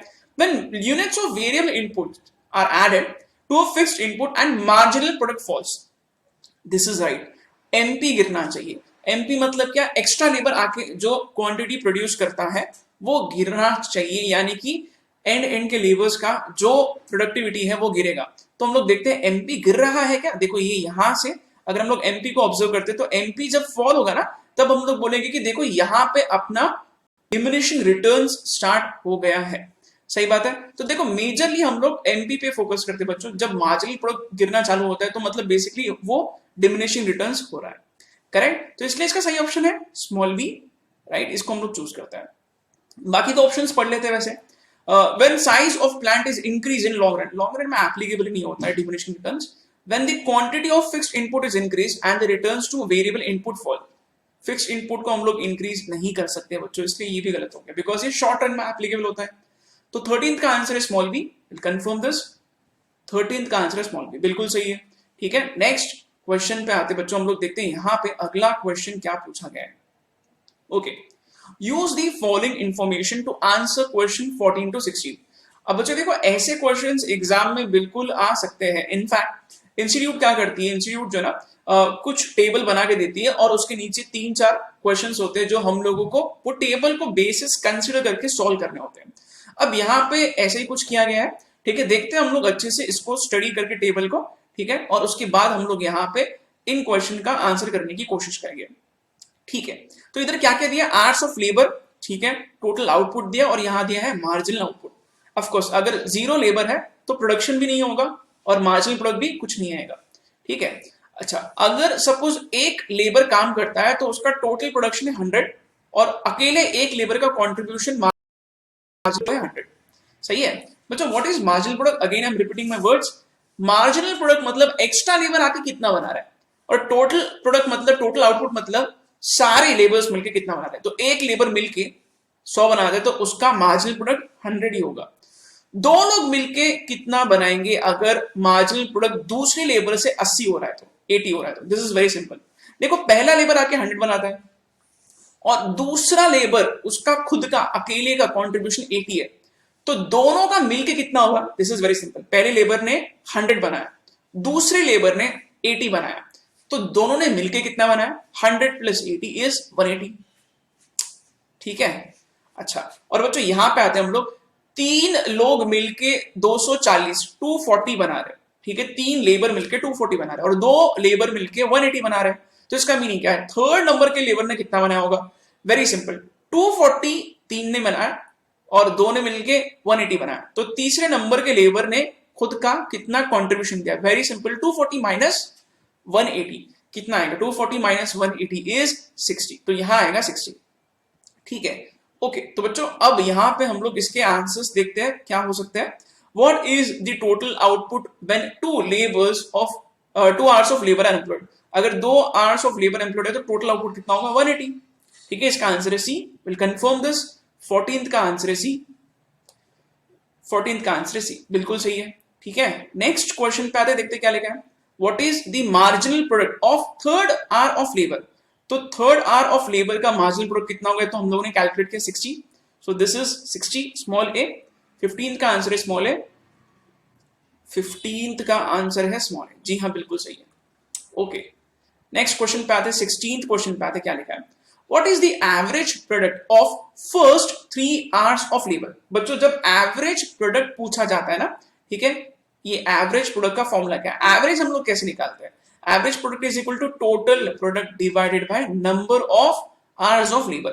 ठीक है, तो यहाँ क्या पूछा गया है, what is the average product of first 3 hours of labour, तो शुरुआत के 3 घंटों का टोटल प्रोडक्ट कितना है, आंसर इज 240, तो मैं 240 को डिवाइड करूंगा 3 से, तो मेरे को ऑन एन एवरेज एक लेबर ने कितना प्रोडक्शन किया है वो मेरे को समझ में आएगा, मतलब एक घंटे का प्रोडक्शन कितना है वो मेरे को समझ में आएगा। ओके, तो बेसिकली यहाँ पे 240 अपॉन 3 इज व्हाट, इज 80, सही है ना, इज 80। ओके, तो इसका सही आंसर क्या होगा, इसका सही आंसर है बच्चों 80 स्मॉल बी। 16th का आंसर है small B, will confirm this as well. 16th का आंसर है स्मॉल बी, बिल्कुल सही है यहाँ पे बच्चों। ठीक है, नेक्स्ट क्वेश्चन की तरफ हम लोग बढ़ते हैं, देखते हैं अगला क्वेश्चन यहाँ क्या लिखा गया। Okay, yes, which cost increases continuously with increase in production, ऐसा कौन सा कॉस्ट है जो प्रोडक्शन के साथ साथ बढ़ता है। ठीक है, तो बच्चों देखो यहाँ पे ऑप्शंस क्या दिए, फर्स्ट इज एवरेज कॉस्ट। बच्चों एवरेज कॉस्ट जो होता है वो प्रोडक्शन के साथ साथ बढ़ता नहीं है। इसका सिंपल रीजन क्या है, देखो एवरेज कॉस्ट कैसे निकालोगे, total cost divided by what, divided by number of units. ठीक है, तो बच्चों देखो अगर मैं प्रोडक्शन बढ़ाऊंगा ना तो हम लोग ऐसा देखते हैं कि एवरेज कॉस्ट जो है वो बढ़ता नहीं है। एक्चुअली एवरेज कॉस्ट के ग्राफ जो होते हैं बच्चों वो यू शेप्ड आते हैं। सही है, तो ये गलत ऑप्शन है। यहाँ पे एवरेज कॉस्ट जो है वो कंटिन्यूसली इंक्रीज नहीं होता है। सही है, small v is marginal cost. In fact marginal cost भी बच्चों यू शेप्ड होता है। ठीक है, देखो ये यू शेप्ड होता है, ये भी यू शेप्ड होता है। ठीक है, फिक्स्ड कॉस्ट तो कांस्टेंट रहता है। फिक्स्ड कॉस्ट का नेचर क्या है, फिक्स्ड कॉस्ट का डेफिनेशन क्या है, कॉन्सेप्ट क्या है। फिक्स्ड कॉस्ट ऐसे कॉस्ट होते हैं जो प्रोडक्शन के ऊपर बिल्कुल डिपेंड नहीं करते हैं। एग्जाम्पल फैक्ट्री का रेंट। ठीक है, हर महीने मेरे को फैक्ट्री का रेंट उतना ही देना पड़ेगा चाहे मेरे फैक्ट्री में प्रोडक्शन हो या ना हो। तो फिक्स्ड कॉस्ट यहाँ पे नहीं आएगा। Variable cost is the right option, because variable cost जो होता है ना बच्चों ये प्रोडक्शन का फंक्शन है। प्रोडक्शन ज्यादा तो वेरिएबल कॉस्ट भी ज्यादा। एग्जाम्पल रॉ मटेरियल पे खर्चा अगर होगा तो ये वेरिएबल कॉस्ट है। क्यों, क्योंकि प्रोडक्शन ज्यादा होगा तो रॉ मटेरियल भी ज्यादा लगेगा। लेबर का cost is also variable cost. ठीक है, तो कुछ यहाँ पे एग्जाम्पल्स में लिख देता हूं। लेबर, ठीक है, उसके अलावा यस रॉ मटेरियल का खर्चा, सही है, पैकिंग का खर्चा, जितना प्रोडक्शन उतना ज्यादा मेरे को पैकिंग का मटेरियल लगेगा। तो ये सारे चीजों का खर्चा जो है ना ये वेरिएबल कॉस्ट के नेचर का है।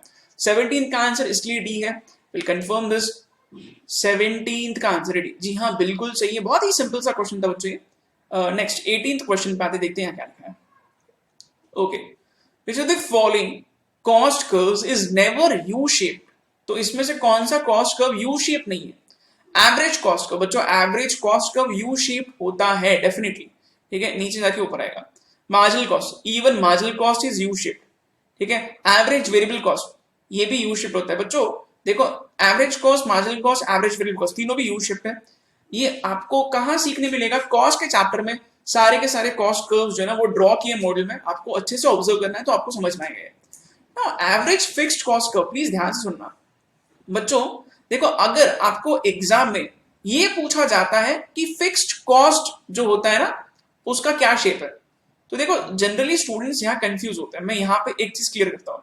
अगर कोई आपको पूछता है कि फिक्स्ड कॉस्ट का ग्राफ बोलो कैसा होगा, तो देखो फिक्स्ड कॉस्ट का ग्राफ मैं आपको यहाँ ड्रॉ करके बताता हूँ। You must not be confused here. ठीक है, देखो फिक्स्ड कॉस्ट होता है ना बच्चों, मैं यहाँ लिखता हूँ फिक्स्ड कॉस्ट, ठीक है, और यहाँ लिखता हूँ मैं number of units.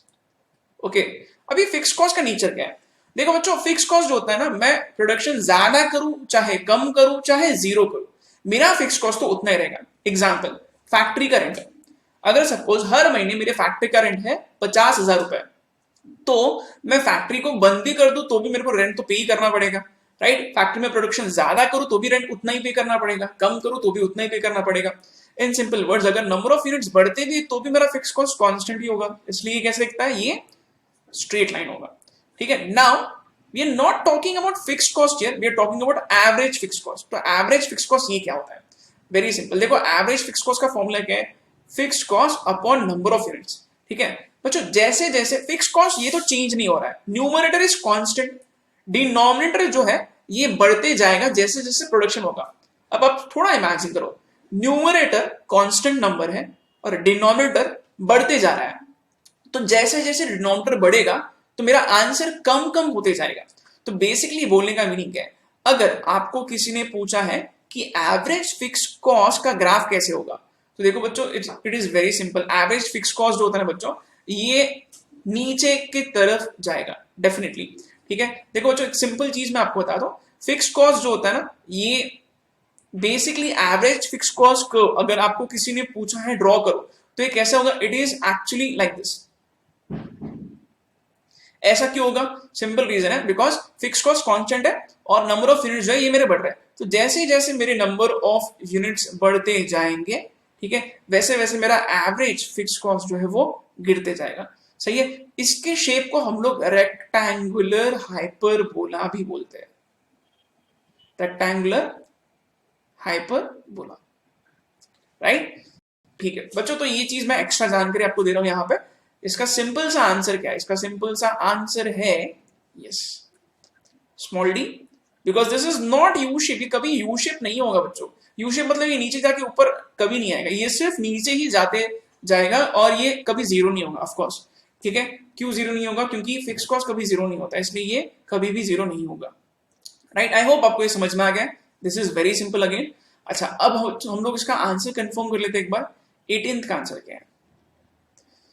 Okay, 18th का आंसर है डी। जी हाँ, अब हम लोग आते हैं नेक्स्ट क्वेश्चन पे बच्चों। देखते हैं अगला क्वेश्चन जो है ना वो क्या पूछा जा रहा है। ओके ओके बच्चों, 19th क्वेश्चन पे हम लोग आ गए। यहाँ पे देखते हैं क्या लिखा है। Total cost in the short run is classified into fixed cost and variable cost. ठीक है, which one of the following is a variable cost? बच्चों वेरिएबल कॉस्ट क्या होता है?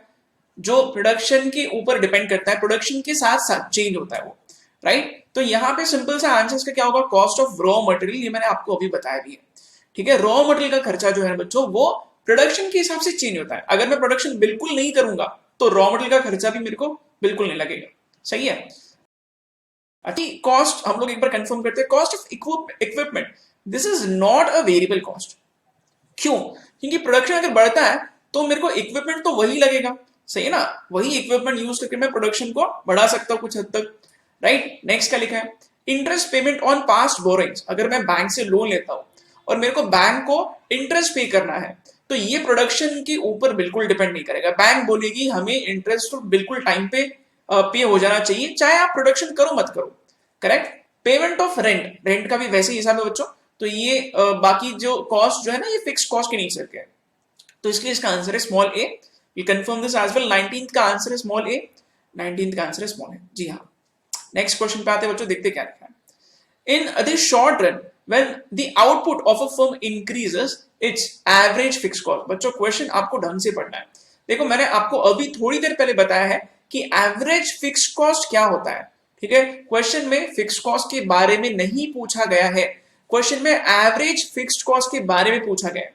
बहुत सारे स्टूडेंट्स ऐसे क्वेश्चन में गड़बड़ करते हैं और एवरेज फिक्स कॉस्ट का एवरेज पढ़ते ही नहीं है और फिक्स कॉस्ट को इंटरप्रेट करके उनके दिमाग में होता है कि सर आपने समझाया था फिक्स कॉस्ट कांस्टेंट होता है, इसका आंसर वो कांस्टेंट टिक करके आते हैं।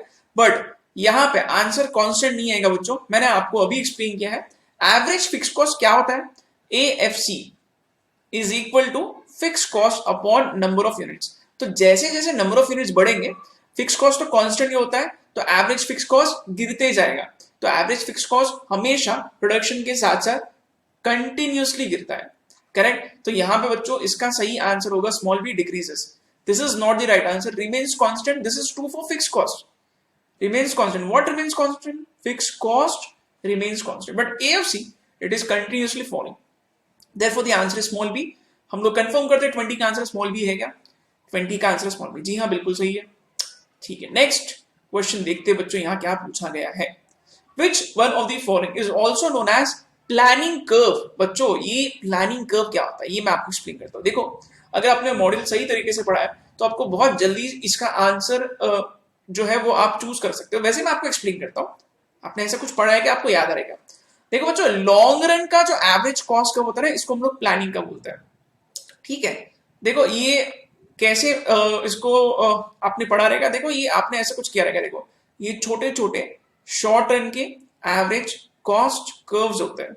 सही है ना, ये छोटे छोटे क्या है? शॉर्ट रन के एवरेज कॉस्ट कर्व्स है। इसको हम लोग SAC बोलते हैं। ठीक है, short run average cost curve बोलते हैं। ठीक है, या फिर हम लोग इनको प्लांट कर्व्स भी बोलते हैं। राइट, और इनको कलेक्ट करके जो ग्राफ बनता है बच्चों यहाँ पे इनको कलेक्ट करके जो यहाँ पे एक अलग से यू शेप जो रेड इंक में मैंने ड्रॉ किया है इसको हम लोग बोलते हैं LAC। LAC is also called as planning curve. LAC is also called as planning curve. इसको एक और नाम है, इसको हम लोग एनवलप कर्व भी बोलते हैं। एनवलप कर्व क्यों? एनवलप कर्व क्यों? क्योंकि ये छोटे छोटे शॉर्ट टर्म कॉस्ट कर्व्स को एनवलप कर रहा है, कलेक्ट कर रहा है, इसलिए इसको हम लोग प्लानिंग कर्व या एनवलप कर्व भी बोलते हैं। राइट, तो इसका सीधा सीधा आंसर है long run average cost curve LAC। मैंने ड्रॉ करके बताया बच्चों, मॉडल पढ़ोगे तो आपको ये बहुत ही सही तरीके से आसानी से आंसर करने आएगा। Right, confirm this. 21 का आंसर है स्मॉल। जी हाँ, नेक्स्ट क्वेश्चन पे आते हैं, देखते हैं यहाँ क्या लिखा गया है। Okay, Next is if a firm moves from one point on production isoquant to another, which of the following will not happen? बच्चों isoquant क्या होता है एक बार याद दिलाता हूं बच्चों। isoquant जो होता है ना, यहां पे हम लोग देखते हैं कि at every point on an isoquant the production remains constant। ठीक है, isoquant की खासियत क्या? आइसो मतलब सेम, आइसो मीन्स सेम और ठीक है।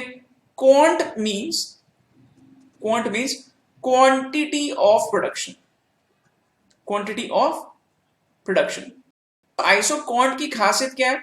आइसो क्वांट की खासियत यह है कि आइसो क्वांट के हर लेवल पे प्रोडक्शन सेम होता है। आइसो क्वांट का जो ग्राफ होता है ना बच्चों, उस पे भी हम लोग हर पॉइंट पे सेम प्रोडक्शन रखते हैं, राइट। आपको मैं थोड़ा बहुत है ना ग्राफ इसका याद दिलाता हूं। ये देखो, ये मॉड्यूल से मैं आपको थोड़ा याद दिलाता हूं। यस, देखो बच्चों, आपने ऐसा कुछ देखा रहेगा। This is the table for isoquant. ये मॉडल में आपको डेफिनेटली मिल जाएगा। फैक्टर एक्स, फैक्टर वाई और एमआरटीएस यानी कि marginal rate of technical substitution. ठीक है, इसका ग्राफ जो होता है ना बच्चों, ये इस तरीके से डाउनवर्ड स्लोपिंग जो है ना वो आपको दिखाई देगा। तो ये है आइसोक्वांट और आइसोक्वांट के हर पॉइंट पे क्या सेम होगा? आंसर इज प्रोडक्शन सेम होगा। इसका मीनिंग क्या है? ये देखो, यहाँ पे अगर मैं प्रोडक्शन करूं, ये पॉइंट चूज करूं, ये पॉइंट चूज करूं, मैंने जितने भी यहाँ पे पॉइंट्स अभी प्लॉट किए ए बी सी क्यू, मैं रैंडमली कोई भी पॉइंट ड्रॉ कर रहा हूं यहाँ पे, राइट। तो बच्चों कोई भी पॉइंट पे क्या होगा? कोई भी पॉइंट पे यहाँ पे बिल्कुल सेम नजर आएगा। सही बात है। तो बच्चों आइसोक्वांट के हर पॉइंट पे प्रोडक्शन सेम होता है, ये अपने को दिमाग रखना है। अब देखते हैं क्वेश्चन क्या पूछा गया। If a firm moves from one point on a production isoquant to another, एक पॉइंट से दूसरे पॉइंट पे अगर हम लोग मूव होते हैं, which of the following will not happen, इसमें नहीं होगी। ठीक है बच्चों, इसका आंसर मैं डायरेक्टली बता देता हूं आपको, फिर हम लोग एक एक करके सारे पॉइंट्स डिस्कस करते हैं। देखो ये डी वाला ऑप्शन क्या देखा है? A change in the level of output. बच्चों आउटपुट का लेवल चेंज नहीं होगा, this will never happen because this is constant. Output is what? Output is constant. ठीक है ना, ये तो कांस्टेंट है। ठीक है, बाकी सारी चीजें होगी, ये हम लोग कंफर्म करते हैं। अ change in marginal rate of technical substitution यानी कि एमआरटीएस, क्या ये चेंज होता है? This will definitely change. MRTS change होता है क्या? कंफर्म करते हैं। ये देखो यहाँ पे है MRTS. MRTS is what? 4 3 2 1, it is falling. बच्चों एमआरटीएस को ही हम लोग बोलते हैं slow, and this is what? This is falling, this is falling. सही है, तो ये चेंज हो रहा है क्या? बिल्कुल सही है, चेंज हो रहा है, करेक्ट बात है। ठीक है, तो ये हो रहा है change, MRTs is changing. Okay, a change in the ratio of marginal products of input। बच्चों marginal product of input का रेशियो, उसका मीनिंग ही MRTs होता है। ठीक है, देखो बच्चों आपको ये मैं एक सिंपल चीज एक्सप्लेन करता हूं। यहाँ पे फैक्टर एक्स फैक्टर वाई, ठीक है। तो बच्चों देखो यहाँ पे फैक्टर एक्स से कितना प्रोडक्शन हो रहा है, फैक्टर वाई से कितना प्रोडक्शन हो रहा है, इनका अगर हम लोग रेशियो निकालेंगे तो ये भी डेफिनेटली चेंज होते जाएगा।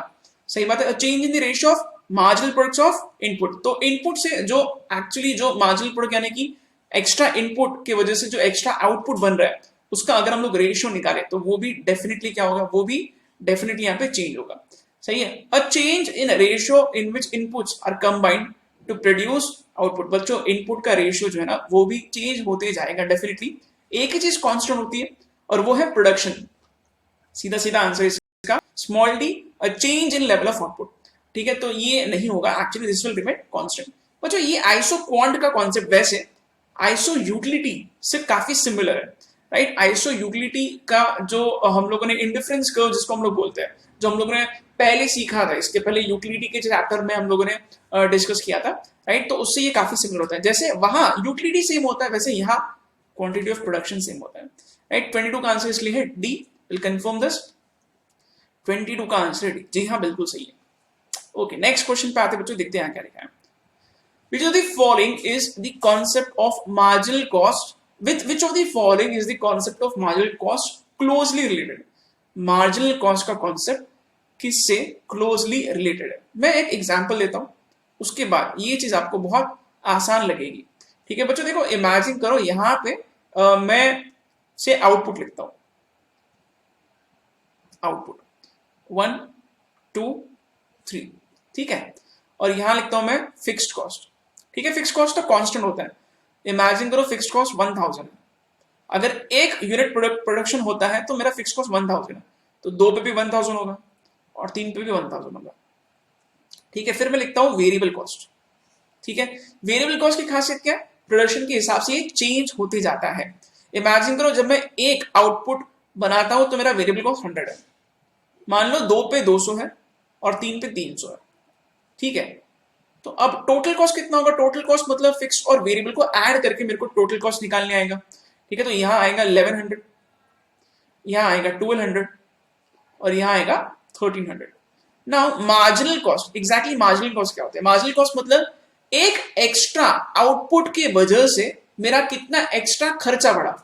सही है, तो बच्चों मार्जिनल कॉस्ट जब हम लोग निकालते हैं ना, तो आप लोग को एक सिंपल चीज मैं बताता हूं। मार्जिनल कॉस्ट मतलब मेरा एक्स्ट्रा आउटपुट अगर होता है तो एक्स्ट्रा खर्चा कितना होता है। तो यहां पे देखो, पहला आउटपुट बनाने के लिए मेरे को 1100 का खर्चा लगा और 2 के लिए मेरे को 1200 का खर्चा लगा। तो इसका मीनिंग क्या है, एक्स्ट्रा एक यूनिट के लिए मेरा एक्स्ट्रा खर्चा यहां पे होगा 100 रुपीज का। ठीक है, अब ये चाहे आप 1200 माइनस 1100 करो या फिर आप 200 माइनस 100 करो, सेम ही आएगा ना। ठीक है बच्चों, एक सिंपल चीज आप लोग यहाँ ऑब्जर्व कर सकते हो कि देखो, मैं यहाँ पे सिर्फ आपको ये बोल रहा हूँ कि टोटल कॉस्ट में जो डिफरेंस है 1100 से 1200 क्यों हो गया, 1100 से 1200 क्यों हो गया, इसका सिंपल रीजन ये है कि वेरिएबल कॉस्ट 100 से 200 हुआ, फिक्स तो कांस्टेंट ही है।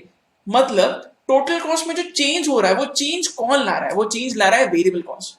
ठीक है, तो बेसिकली मार्जिनल कॉस्ट का कॉन्सेप्ट बहुत क्लोजली रिलेटेड है वेरिएबल कॉस्ट से। क्यों, क्योंकि हम लोग वेरिएबल कॉस्ट का ही तो डिफरेंस ले रहे हैं। 200 minus 100 is 100, 300 minus 200 is 100 again. So this difference is brought by only variable cost. इसलिए इसका आंसर है स्मॉल a, राइट। तो अब बच्चों हम लोग इसको कंफर्म करते हैं, हमारा आंसर सही है क्या। तो 23 का आंसर है स्मॉल a, कंफर्म दिस। 23 का आंसर है स्मॉल a, जी हाँ बिल्कुल सही है। ओके, नेक्स्ट क्वेश्चन के तरफ अब हम लोग बढ़ते हैं बच्चों, देखते हैं यहाँ पे क्या आ सकता है अपना answer. Okay, Which of the following statements is correct? तो बच्चों यहाँ पे जो ऑप्शंस दिए ना, इसमें एवरेज कॉस्ट और मार्जिनल कॉस्ट के बारे में पूछा गया है। बच्चों जब भी ऐसे क्वेश्चंस आते हैं तो आपको हमेशा ग्राफ ड्रॉ करके इनके आंसर जो है वो चूज करना चाहिए। तो देखो यहाँ पे मैं आपको सबसे पहले मार्जिनल कॉस्ट का ग्राफ और एवरेज कॉस्ट का ग्राफ यहाँ पे पहले हम लोग ड्रॉ कर लेते, फिर हम लोग इसको स्टडी करके सही ऑप्शन को चूज करते हैं। सही है, तो देखो ये आपको बिल्कुल ड्रॉ करना आना चाहिए बच्चों।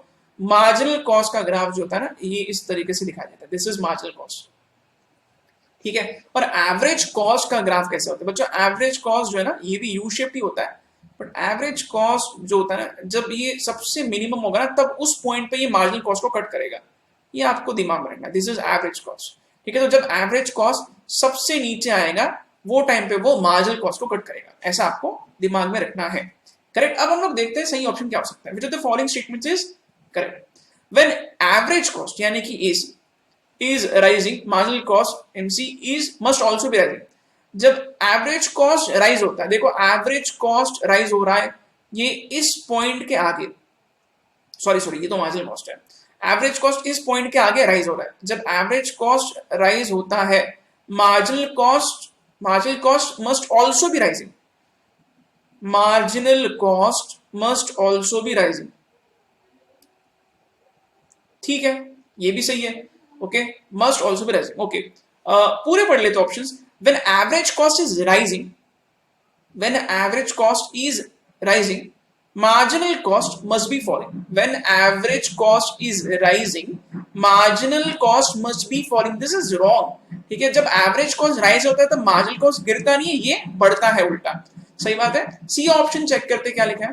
When average cost is rising marginal cost is above average cost, when average cost is rising marginal cost is above average cost, this is appropriate, ये ज्यादा सही है, इसको मैं टिक करता हूँ। अब ना बहुत सारे स्टूडेंट्स यहाँ पे ये बिल्कुल क्वेश्चन रेज कर सकते हैं कि सर आपने ए ऑप्शन को टिक क्यों नहीं किया, ए ऑप्शन बी तो सही लग रहा है। मैं फिर से आपको बताता हूँ ए ऑप्शन में हल्का सा यहाँ पे क्या गलत हो सकता है। when average cost is rising the marginal cost must also be rising, when average cost is rising average cost is rising marginal cost must also rising, ये सही है, बट मार्जिनल कॉस्ट उसके पहले से बढ़ रहा है। एवरेज कॉस्ट बढ़ रहा है इसलिए मार्जिनल कॉस्ट बढ़ रहा है, ये जरूरी नहीं है। देखो एवरेज कॉस्ट जो है ना वो बढ़ने के पहले से मार्जिनल कॉस्ट यहां से बढ़ रहा है, सही ना, ये यहीं से इंक्रीज होना चालू हो रहा है। ठीक है, तो ये उतना अप्रोप्रिएट नहीं है जितना अप्रोप्रिएट अपना सी वाला ऑप्शन है, इसके लिए मैं सी वाले ऑप्शन के साथ जाऊंगा। और डी वाला ऑप्शन यहाँ क्या लिखा है, when the average cost is falling the marginal cost must be rising. When average cost is falling marginal cost must be rising. देखो जब एवरेज कॉस्ट गिरता है तो मार्जिनल कॉस्ट जो है वो बढ़ना जरूरी नहीं है, गिरता भी है और बढ़ता भी है, तो it can not be said, इसलिए डी ऑप्शन सही नहीं है, इसलिए मैं सी के साथ जाऊंगा। Will confirm this answer as well. ठीक है, तो 24th का आंसर है सी, यस बिल्कुल सही बच्चों। नेक्स्ट क्वेश्चन पे आते हैं, देखते हैं अगला क्वेश्चन यहाँ पे क्या लिखा गया है। Which of the following is an example of explicit cost? बच्चों explicit cost क्या होता है, पहले मैं उसके बारे में थोड़ा बहुत आपको बताता हूँ। देखो this is very simple, there are two types of cost, explicit and implicit. Explicit cost मतलब ये वो सारे खर्चे हैं जो हम लोग एक्चुअली करते हैं, राइट। एग्जाम्पल के तौर पे अगर सपोज लेबर को मैंने वेजेस दिया, ये एक्सप्लिसिट कॉस्ट है। क्यों? क्योंकि ये खर्चा मैंने एक्चुअली मेरे जेब से किया है, सही बात है। तो जो खर्चे हम लोग एक्चुअली करते हैं, इनकर करते हैं, उनको हम लोग एक्सप्लिसिट कॉस्ट बोलते हैं। मान के चलो बैंक से लोन लिया मैंने और बैंक का इंटरेस्ट अगर मैं पे करता हूं तो वो भी होगा एक्सप्लिसिट कॉस्ट। ठीक है, तो जो एक्चुअल खर्चे होते हैं उनको हम लोग एक्सप्लिसिट कॉस्ट का नाम देते हैं। Then what is implicit cost? Implicit cost opportunity cost जैसा होता है, जो हुआ नहीं है एक्चुअली बट हो सकता था। ठीक है, इमेजिन करो सपोज मैं ऐसा सोच रहा हूं कि मैं अगर कोचिंग क्लासेस के बिजनेस में नहीं रहता था और मैं अगर सपोज कहीं और जॉब करता था और मैं वहां से पैसे कमा सकता था, तो ये हो जाएगा अगेन इम्प्लिसिट नेचर का। क्यों? क्योंकि ये हो सकता था, इस नेचर का है, अपॉर्चुनिटी कॉस्ट के नेचर का है। ठीक है, तो जो एक्चुअली नहीं हुआ है बट हो सकता है ऐसा, अगर हम लोग सोच के कुछ एनालिसिस करते हैं तो वो इम्प्लिसिट कॉस्ट के नेचर का होगा। ठीक है, यहां सही ऑप्शन क्या है हम लोग देखते हैं। The wages a proprietor could have made by working as an employee of a large firm. This is implicit cost, not explicit cost. ठीक है, ये opportunity cost के नेचर का है। The income that could have been earned in alternative uses by the resources owned by the firm could have been, मतलब हो सकता है कि ये earn जो है वो कर सकता था, तो ये implicit cost के नेचर का है। ठीक है, payment of wages by firm, ये एक्चुअली पेमेंट हुआ है, मतलब ये एक्सप्लिसिट कॉस्ट के नेचर का है, तो इसलिए इसका सही आंसर है small C. Even D is the wrong answer because normal profit earn by firm, this is not cost, we are talking about cost. तो 25th का आंसर है सी, विल कंफर्म दिस। 25th का आंसर है सी, जी हाँ बिल्कुल सही है। ठीक है, नेक्स्ट क्वेश्चन पे आते हैं बच्चों, देखते हैं यहाँ पे अगला क्वेश्चन क्या पूछा गया है। ठीक है, अब नेक्स्ट क्वेश्चन इम्प्लिसिट कॉस्ट पे बच्चों, 26th question, which is the following is an example of implicit cost. मैंने अभी आपको जैसे बताया इम्प्लिसिट कॉस्ट मतलब ये this is in nature of opportunity cost, तो ये अपॉर्चुनिटी कॉस्ट के जैसा है। ठीक है, जो हुआ नहीं हो सकता था, इस नेचर का जो कॉस्ट है उसको हम लोग इम्प्लिसिट कॉस्ट बोलते हैं बच्चों। विल कंफर्म दिस, क्या लिखा है, interest that could have been earned on retained earnings used by the firm to finance expansion. ठीक है, तो बच्चों ये डेफिनेटली इम्प्लिसिट कॉस्ट है। क्यों? क्योंकि यहाँ लिखा है कुड हैव बीन अर्न्ड, हो सकता था कि वो इंटरेस्ट वो कमा सके। ठीक है, तो ये देखो यहाँ पे ये ए वाला ऑप्शन जो है इम्प्लिसिट नेचर का है, बाकी सारे जो है एक्सप्लिसिट कॉस्ट है। Will confirm this as well. Payment of rent, rent actually pay किया है। ठीक है, तो ये क्या हो गया, ये हो गया again explicit cost, this is explicit cost. ठीक है, the interest payment made by firm, interest का पेमेंट हो गया है, तो ये भी एक्सप्लिसिट कॉस्ट है, दिस इज एक्सप्लिसिट कॉस्ट। ठीक है, payment of wages by firm, ये भी एक्सप्लिसिट कॉस्ट है, पे किया है यहाँ पे, ये तीनों भी खर्चे जो है ना एक्चुअली हुए हैं, तो इसलिए ये एक्सप्लिसिट कॉस्ट के नीचे गया। 26 का आंसर इसलिए है small A, will confirm this. 26 का आंसर है स्मॉल ए, जी हाँ बिल्कुल सही है। नेक्स्ट क्वेश्चन पे आते हैं बच्चों, देखते हैं यहाँ पे अगला क्वेश्चन क्या पूछा गया है। बच्चों देखो ये मैंने अभी आपको बताया थोड़ी देर पहले कि ऐसे टाइप के क्वेश्चंस बिल्कुल इंस्टीट्यूट पूछ सकते हैं। एक टेबल आपको दिया जाएगा और आपको उससे जुड़े हुए कुछ क्वेश्चन सॉल्व करना है। ठीक है, यहाँ देखते हैं एग्जैक्टली क्या पूछा गया है। Use the following data to answer the questions 27 to 29। ठीक है, आउटपुट यहां बढ़ रहा है 0 1 2 3 4 5 6। ठीक है, और टोटल कॉस्ट भी बढ़ रहा है। डेफिनेटली अगर आपका प्रोडक्शन बढ़ेगा तो आपका टोटल कॉस्ट भी बढ़ेगा। 240 330 410 480 540 610 एंड 690। ओके, अब क्वेश्चंस पढ़ते बच्चों देखते हैं यहाँ क्या लिखा है। पहले आपको फॉर्मूले पता होना चाहिए, उसके बाद हम लोग इसको बहुत इजीली सॉल्व कर सकते हैं। फर्स्ट क्वेश्चन क्या लिखा है यहाँ पे, the average fixed cost of 2 units of output. ठीक है, आपको एवरेज फिक्स कॉस्ट निकालना है। पहले फॉर्मूला क्या है वो आप लोग साइड में लिख लो। What is average fix cost? It is fix cost divided by number of units. ठीक है, पहले आपको फिक्स कॉस्ट निकालना पड़ेगा और नंबर ऑफ यूनिट से 2, सही बात है ना। तो फिक्स कॉस्ट को डिवाइड करो 2 से तो आपका आंसर आएगा। फिक्स कॉस्ट कितना होगा ये आप कैसे निकालोगे? दिस इज वेरी सिंपल बच्चों, देखो यहाँ पे थोड़ा ऑब्जर्व करोगे तो आपको फिक्स कॉस्ट बहुत जल्दी समझ में आएगा। जब आउटपुट 0 है तो मेरा टोटल कॉस्ट 240 है। ठीक है बच्चों, टोटल कॉस्ट जो होता है ना वो फिक्स्ड कॉस्ट और वेरिएबल कॉस्ट को ऐड करके निकाला जाता है। ठीक है, तो देखो टोटल कॉस्ट का फॉर्मूला क्या है? Fixed cost plus variable cost. Okay, जब मेरा आउटपुट 0 है, प्रोडक्शन किया ही नहीं मैंने, तो वेरिएबल कॉस्ट में मेरा 0 होगा।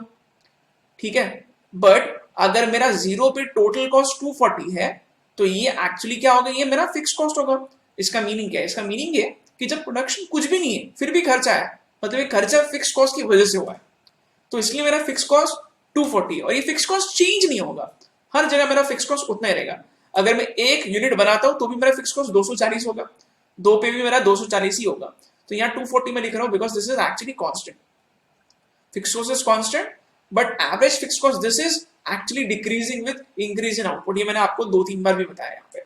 तो 240/2 इज 120, तो इसका सीधा सीधा आंसर है small C. We will confirm this. 27th का आंसर है स्मॉल सी। 27th का आंसर है स्मॉल सी। जी हाँ, बिल्कुल सही है। नेक्स्ट 28th क्वेश्चन पे आते, देखते हैं यहाँ पे क्या पूछा गया है। The marginal cost of 6th unit of output is. बच्चों देखो ये 6th यूनिट ऑफ आउटपुट का मार्जिनल कॉस्ट पूछ रहा है। ठीक है, तो marginal cost of 6th unit is equal to total cost of 6th unit minus total cost of 5th unit. तो ये मैंने पहले फॉर्मूला लिख दिया। तो 6 यूनिट का टोटल कॉस्ट कितना है? 6 यूनिट का टोटल कॉस्ट है 690 रुपीज। 690 माइनस 5 यूनिट का टोटल कॉस्ट है 610 minus rupees 610। So this is very simple, ये अपना आंसर आ गया 80। ठीक है, तो 28th का आंसर है सी, 80 रुपीज। इसको भी कंफर्म करते हैं, 28th का आंसर है सी, 80 रुपीज, बिल्कुल सही है। ठीक है, नेक्स्ट क्वेश्चन पे आता है। Next question is actually very very interesting, इधर आपका बहुत ज्यादा ध्यान होना चाहिए बच्चों। ठीक है, 29th क्वेश्चन क्या पूछा गया? Diminishing marginal returns start to occur between units. अब ये एग्जैक्टली डिमिनिशिंग मार्जिनल रिटर्न्स क्या होता है? तो यहाँ पे मैं थोड़ा स्पेस खाली करता हूँ, इसको थोड़ा इरेज करता हूं मैं, बिकॉज यहाँ पे मेरे को आपको कुछ चीजें एक्सप्लेन करनी है। ओके, यस, तो एक्चुअली ये डिमिनिशिंग मार्जिनल रिटर्न्स होता है ना बच्चों, ये लॉ ऑफ वेरिएबल प्रपोर्शन जो है, जो शॉर्ट रन का लॉ है, इसका ये सेकेंड स्टेज होता है। ठीक है, लॉ ऑफ वेरिएबल प्रपोर्शन जो है ना शॉर्ट रन का, इसके सेकेंड स्टेज को हम लोग डिमिनिशिंग मार्जिनल रिटर्न्स भी बोलते हैं। ठीक है, तो देखो यहां पे मैं कुछ चीजें पहले लिख देता हूं। Okay, this is nothing but second stage. ये सेकेंड स्टेज को हम लोग बोलते हैं। ठीक है, ये शॉर्ट रन का जो लॉ ऑफ वेरिएबल प्रोपोर्शन है उसके सेकेंड स्टेज का नाम है डिमिनिशिंग मार्जिनल रिटर्न्स। मैं आपको ये यहाँ पे ये ग्राफ से एक्सप्लेन करता हूं। देखो बच्चों, ये लॉ ऑफ वेरिएबल प्रोपोर्शन है। ठीक है, और इसका जो स्टेज 2 है ये यहां से लेके यहां तक। ठीक है, इसको हम लोग बोलते हैं stage 2। Okay, this is diminishing returns to scale. Diminishing returns. First stage is increasing returns, sorry increasing returns. एक सेकेंड, यहां पे नाम लिखे देखो बच्चों, मैं इसको पढ़ के बताता हूं। टू स्केल नहीं, sorry, extremely sorry. Stage of diminishing returns, this is the second stage. First stage is increasing returns, second stage is diminishing returns and third stage is negative returns. हम लोग फिलहाल फोकस कर रहे हैं diminishing returns पे। Okay, not to scale, diminishing returns ही बोलना है। टू स्केल मतलब वो लॉन्ग रन का हो गया, ये हम लोग शॉर्ट रन की बात कर रहे हैं। ठीक है बच्चों, देखो डिमिनिशिंग रिटर्न्स क्यों होता है? वेरी सिंपल, मैं आपको फिर से ये चीज याद दिलाता हूं। देखो एक मशीन है, सेम एग्जांपल दे रहा हूं, इस मशीन पे 10 लेबर काम कर सकता है। ठीक है, क्या होगा पता है? शुरुआत में पहला लेबर, फर्स्ट लेबर जितना बनाता है उससे ज्यादा सेकंड लेबर बनाएगा। ठीक है, ऐसा क्यों होता है शुरुआत में? क्योंकि बच्चों अगर 10 लेबर एक मशीन पे काम कर सकते हैं, पहला लेबर जितना प्रोडक्शन करेगा उससे ज्यादा सेकंड लेबर प्रोडक्शन करेगा। ऐसा क्यों होता है? क्योंकि पहले लेबर ने सेकंड लेबर को मदद की। ठीक है, वर्क डिवाइड होता है, इसलिए शुरुआत में काम डिवाइड होने की वजह से हम लोग देखते हैं कि दूसरे तीसरे नंबर के लेबर ज्यादा काम कर रहे हैं। बट जैसे जैसे मैं लेबर और बढ़ाऊंगा काम ज्यादा बचेगा नहीं, इसलिए एंड एंड के लेबर जो होते हैं ना, इनका काम धीरे धीरे कम दिखाई देता है। राइट बच्चों, इसको मैं एक्सप्लेन कर सकता हूं यहां पे इस टेबल से भी। सही है, ये देखो, ये आपको मॉडल में ये टेबल मिलेगा। करेक्ट, आपको क्या करना है, आपको मार्जिनल प्रोडक्ट पे कॉन्सेंट्रेट करना है। यहाँ पे लेबर जो है ना, इसका क्वांटिटी बढ़ रहा है, 1 2 3 4 5 6 11 तक बढ़ रहा है। ठीक है, मार्जिनल प्रोडक्ट देखो, पहले लेबर ने कितना बनाया 100, दूसरे लेबर ने 110। इसका मीनिंग क्या है, दूसरे लेबर का प्रोडक्शन ज्यादा दिखाई दे रहा है। क्यों?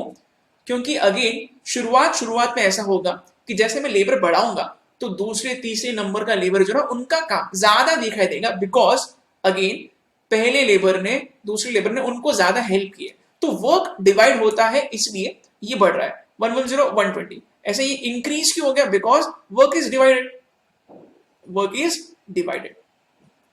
ठीक है, फिर क्या होगा, फिर देखो ये धीरे धीरे यहां से अब गिरना चालू हो रहा है। ये देखो यहां से 110 80 80 70 50 30। ठीक है, तो ये धीरे धीरे यहाँ गिर रहा है, फिर जीरो हो गया, नेगेटिव भी हो गया। सही बात है। तो बच्चों देखो, ये यहां तक ये जीरो हो गया, this is actually second stage. Second stage में ऐसा होता है, सेकेंड स्टेज में क्या हो रहा है, यहाँ पे सेकेंड स्टेज में जो लेबर है वो ज्यादा काम करते हुए हमें नहीं दिखाई दे रहा है। ऐसा क्यों होगा, बिकॉज यहाँ पे बच्चों एक्स्ट्रा लेबर जो है ना, उसके लिए ज्यादा काम नहीं बचा है, इसलिए धीरे धीरे अब इनका एमपी जो है, मार्जिनल प्रोडक्ट जो है, वो गिरता हुआ नजर आ रहा है। सही बात है। ठीक है, क्यों? क्योंकि यहाँ पे फिक्स्ड फैक्टर जो है ना, फिक्स्ड फैक्टर ये तो कांस्टेंट है, बट जो लेबर जो है वो बहुत हम लोग तेजी से इंक्रीज कर रहे हैं, तो ये फिक्स फैक्टर के इनडिविजिबिलिटी की वजह से, फिक्स फैक्टर क्या है, इनडिविजिबल है, इसको हम लोग अपने हिसाब से प्रोपोर्शनेटली इंक्रीज नहीं कर सकते, ये इनडिविजिबल है। ठीक है, और यहाँ पे मैं लेबर जैसे जैसे बढ़ाऊंगा वैसे वैसे एक्स्ट्रा लेबर जो है उसका काम कम दिखाई देगा, क्योंकि वर्कलोड काफी कम हो गया है, इसलिए ये धीरे धीरे गिर रहा है।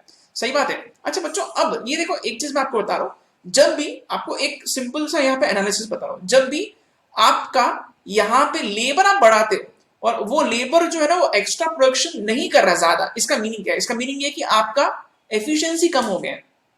सिंपल लॉजिक आप लोग लगाओ, मान के चलो कि आप फैक्ट्री के मालिक हो और आपको यहाँ पे ऐसा दिखाई देता है कि जो चौथा नंबर का लेबर है वो सिर्फ 110 यूनिट्स बना रहा है, पांचवें नंबर का लेबर सिर्फ 80 बना रहा है, छठवें नंबर का लेबर सिर्फ 80 बना रहा है। तो इससे क्या होगा, इससे ये समझ में आता है कि लेबर जो है वो प्रोडक्शन कर रहा है कम, वो प्रोडक्शन कर रहा है कम, और आपको उनको पैसे देना पड़ रहा है उतना ही। ठीक है बच्चों, ऐसा डिस्टिंग्विश नहीं कर सकते कि पहले लेबर को हम लोग ज्यादा देंगे और आठवें या नौ नंबर के लेबर को हम लोग कम देंगे, ऐसा कभी नहीं होगा। ठीक है, लेबर प्रोडक्शन आपका कम कर रहा है, बट आपका कॉस्ट जो है आपको लेबर को उतना ही देना पड़ रहा है, तो जो एवरेज कॉस्ट है वो आपका बहुत तेजी से बढ़ेगा। ठीक है, आपका मार्जिनल कॉस्ट जो है ये भी बहुत तेजी से बढ़ेगा, सॉरी आपका मार्जिनल कॉस्ट, जो marginal cost will start increasing. ठीक है, आपका एमपी अगर अगर एमपी आपका गिर रहा है तो आपका मार्जिनल कॉस्ट जो है ये बढ़ेगा। ठीक है बच्चों, आपको सिंपल लॉजिक में आपको फिर से बताता हूं, ये चीज आप लोग हमेशा आपके दिमाग में रखना चाहिए। कौन सी चीज? सी, ये जो ग्राफ है ना, ठीक है, ये प्रोडक्शन का ग्राफ है, प्रोडक्शन का ग्राफ और कॉस्ट का ग्राफ एग्जैक्ट उल्टा बिहेवियर होता है। ठीक है, ये देखो आपको फिर से बता रहा हूं, ये एमपी जो है, एमपी ये बढ़ के नीचे आ रहा है, दिस इज एमपी। ठीक है, तो एमसी मार्जिनल कॉस्ट का ग्राफ कैसा होगा, ये इस तरीके से दिखाई देगा, दिस इज मार्जिनल कॉस्ट। सही बात है। ठीक है, तो बच्चों देखो यहाँ पे सेकंड स्टेज में क्या हो रहा है, सेकंड स्टेज में मार्जिनल प्रोडक्ट गिर रहा है, in second stage marginal product is falling, तो मार्जिनल कॉस्ट क्या होगा, मार्जिनल कॉस्ट इंक्रीज होगा। ठीक है ना, मार्जिनल प्रोडक्ट अगर गिरता है तो मार्जिनल कॉस्ट इंक्रीज होगा। ये मैं किसकी बात कर रहा हूँ, मैं सेकंड स्टेज की बात कर रहा हूँ। तो देखो अब यहाँ पे इस क्वेश्चन पे आता है, इस क्वेश्चन में diminishing marginal returns start to occur between units. बच्चों यहाँ पे प्रोडक्शन जो है ना नहीं दिया, यहाँ पे कॉस्ट दिया। हम लोग एक काम करते हैं, हम लोग मार्जिनल कॉस्ट के हिसाब से इसको सॉल्व करते हैं। अगर आपको टोटल कॉस्ट दिया है तो आप आसानी से मार्जिनल कॉस्ट भी निकाल सकते हो। ठीक है, तो यहाँ पे मैं क्या करता हूँ, यहाँ पे मैं मार्जिनल कॉस्ट निकालता हूँ। ठीक है, मार्जिनल कॉस्ट कैसे निकालूंगा, वेरी सिंपल, यहाँ पे आएगा 240, मैं अलग थोड़ा इंक यूज करता हूँ तो आपको थोड़ा और अच्छे से क्लियरली दिखाई देगा। ठीक है, यस, ओके, तो यहाँ पे आएगा 240, यहाँ पे आएगा 240, फिर आएगा यहाँ पे अगेन। बच्चों देखो ये चीज मैं आपको एक्सप्लेन कर रहा हूं, यस, तो जब ये 330 है और ये 240 है, सेकंड, ये जीरो पे तो कुछ नहीं आएगा ना, एक्सट्रीमली सॉरी, इसको मैं मिटा देता हूँ फिर से। यहां पे लिखता हूं मैं, ठीक है। देखो बच्चों यहां पे पहले इस पे कितना आएगा मार्जिनल कॉस्ट, 330 जो है माइनस 240 जो है ये मेरा आएगा मार्जिनल कॉस्ट। ओके, सो ये मैं आपको अलग से कैलकुलेटर पे बताता हूं। ओके, यस, सो बच्चों 330 minus 240, 330 minus 240, so this is 90। तो देखो यहां पे मैं लिख रहा हूं 90, this is what marginal cost and this is what output, ठीक है। दूसरे का कितना आएगा देखो, अब ये 410 माइनस 330 करना पड़ेगा मेरे को, राइट। सो 410 माइनस 330 इज 80, तो यहां लिख रहा हूं मैं 80, ठीक है। देन 480 माइनस 410, ये तो स्ट्रेट फॉरवर्ड, ये 70, ठीक है। देन 540 माइनस 80, ओके, तो ये कितना आएगा बच्चों, देखो ये फोर्थ पे आएगा, 540 minus 80 is what, is 60, okay. Then 610 minus 240, 610 minus 240 is 50. Then 690 minus 610 is what? Is 80. बच्चों आपको ऑब्जर्व करना है मार्जिनल कॉस्ट कहां से बढ़ना चालू होता है, ठीक है। हम लोगों को क्या करना है, मैं फिर से बता, जहां पे मार्जिनल कॉस्ट बढ़ना चालू हो रहा है वो अपना सेकंड स्टेज है, ठीक है। मार्जिनल कॉस्ट यहां गिर रहा है, ये यहां भी गिर रहा है, ये यहां तक गिर रहा है, ठीक है। बट ये देखो ये यहां से 50 से 80 हो गया, मतलब यहां पे आपका मार्जिनल कॉस्ट बढ़ रहा है। तो मतलब between stages fifth and sixth, ये sorry between units fifth and sixth, यहां से आपका डिमिनिशिंग रिटर्न्स स्टार्ट होना चाहिए। Okay, will confirm this answer बच्चों, एक बार हम लोग देख लेते हैं कि अपना आंसर सही आ रहा है क्या। वैसे ये मैंने सही किया है क्या फोर्थ यूनिट पे, यस, ओके, यस, एक बार कंफर्म कर लेते हैं बच्चों हम लोग इसका आंसर सही है क्या। ओके, तो 29th का आंसर होगा डी, 5 एंड 6। 29th का आंसर, एक second, just a minute. Okay बच्चों, एक छोटा सा मिस्टेक यहां पे हो गया है, इसको मैं थोड़ा रेक्टिफाई करता हूं। यहां पे मैंने गलत लिख दिया नंबर, ठीक है। नंबर कौन सा गलत हो गया है मैं आपको यहां पे बता देता हूं। देखो ये यहां पे क्या आना चाहिए, यस बच्चों, देखो यहां पे डिफरेंस कितना आएगा, इट इज एक्चुअली नॉट, ये देखो एक बार फिर से बताता हूं, ये 240 330 ये आएगा 90, यस। 410 माइनस 330 ये आएगा 80, yes. 480 minus 410 is 70, yes. 540 minus 380 540 minus 480 is 60, ये भी सही है। 610 minus 540 is what, is actually 70, तो ये 70 आएगा, राइट, दिस इज 70, ओके। और ये आएगा फिर आगे 80। तो बच्चों देखो ये यहां से 90 से 80 ये कम हो गया है, ये यहाँ पे 80 से 70 भी कम हो गया, 70 से 60 भी कम हो गया, बट ये यहां से आगे ये बढ़ना चालू हो रहा है, 60 से 70 एंड देन 70 से 80। सो थोड़ी सी मेरी मिस्टेक हो गई थी, बट अब इसको हम लोग सही कर रहे हैं। बच्चों देखो यहाँ पे बेसिकली इसका मीनिंग क्या है, 4 और 5 यहां से आगे आपका सेकेंड स्टेज स्टार्ट होगा, जिसको हम लोग डिमिनिशिंग रिटर्न्स बोलते हैं, because marginal cost is increasing. When we are seeing that marginal cost is increasing, it means marginal product is slowly declining, right? तो बच्चों इसका मीनिंग यहाँ पे ये होगा कि यहाँ पे अब हमारा आंसर जो है ना वो आएगा बिटवीन 4 एंड 5, ठीक है। तो इसका सही आंसर है स्मॉल सी, ठीक है। तो अब ये हो गया सही। आई होप आपको इतना डिटेल एक्सप्लेनेशन बिल्कुल समझ में आ गया बच्चों। हम लोग बहुत गहराई में जाके इस चीज को लॉजिकली समझने की कोशिश कर रहे थे। जब भी आपको ऐसा कुछ भी क्वेश्चन पूछा जाता है, please calculate marginal cost and then you can analyse कि कहां से गाड़ी चेंज हो रही है, ठीक है। तो इसका आंसर है स्मॉल सी 29 का, ठीक है। नेक्स्ट क्वेश्चन पे बढ़ते बच्चों, हम लोग देखते हैं यहाँ पे अगला क्वेश्चन क्या लिखा गया है। Okay, marginal cost is defined as, बच्चों मार्जिनल कॉस्ट मतलब क्या है, एक एक्स्ट्रा यूनिट का कितना एक्स्ट्रा खर्चा यहां हो रहा है, ठीक है। Change in total cost due to one unit change in output, जी हाँ, ठीक है, this is the right answer. एक बार फिर से हम लोग कंफर्म करते हैं बाकी ऑप्शंस क्या लिखे, total cost divided by output, this is wrong, this is actually average cost. The change in output due to one unit change in an input, ये भी गलत है बच्चों, ये तो प्रोडक्शन फंक्शन जैसा हो गया। Total product divided by total quantity of input, even this is wrong, ठीक है। तो अपना सही आंसर है स्मॉल ए, 30 का आंसर है स्मॉल ए, 30 का आंसर है स्मॉल, जी हाँ बिल्कुल सही है, राइट। ओके बच्चों, नेक्स्ट क्वेश्चन की तरफ हम लोग बढ़ते हैं, देखते हैं अगला क्वेश्चन यहाँ पे क्या पूछा गया है। which of the following is true of the relationship between marginal cost function and average cost function। ठीक है बच्चों, देखो ये मार्जिनल कॉस्ट और एवरेज कॉस्ट पे एक और क्वेश्चन आ गया है। ठीक है, तो ये मैं क्या करता हूँ, यहाँ पे मैं फिर से ग्राफ ड्रॉ करता हूँ। Right, this is marginal cost, this is average total cost.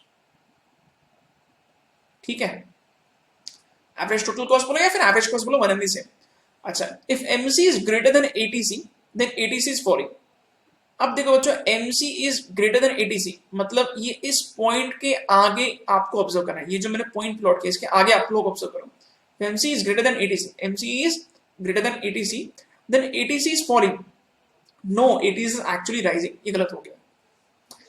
If the ATC curve intersects MC curve at minimum MC, ATC intersects MC curve at minimum MC, no, MC का minimum point तो यहाँ पे, तो ये minimum of MC पे intersect नहीं कर रहा है, मिनिमम ATC पे इंटरसेक्ट कर रहा है, this is wrong. MC curve intersects ATC curve at minimum ATC, this is right बच्चों, यही तो हम लोग अभी डिस्कस कर रहे थे। जहाँ ATC का मिनिमम पॉइंट है वहां दोनों इंटरसेक्ट करता है। If MC is less than ATC, ATC is increasing, MC is less than ATC मतलब इस पॉइंट के पहले की कहानी।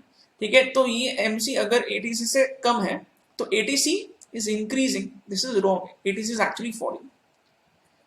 31 का आंसर है small c, will confirm this.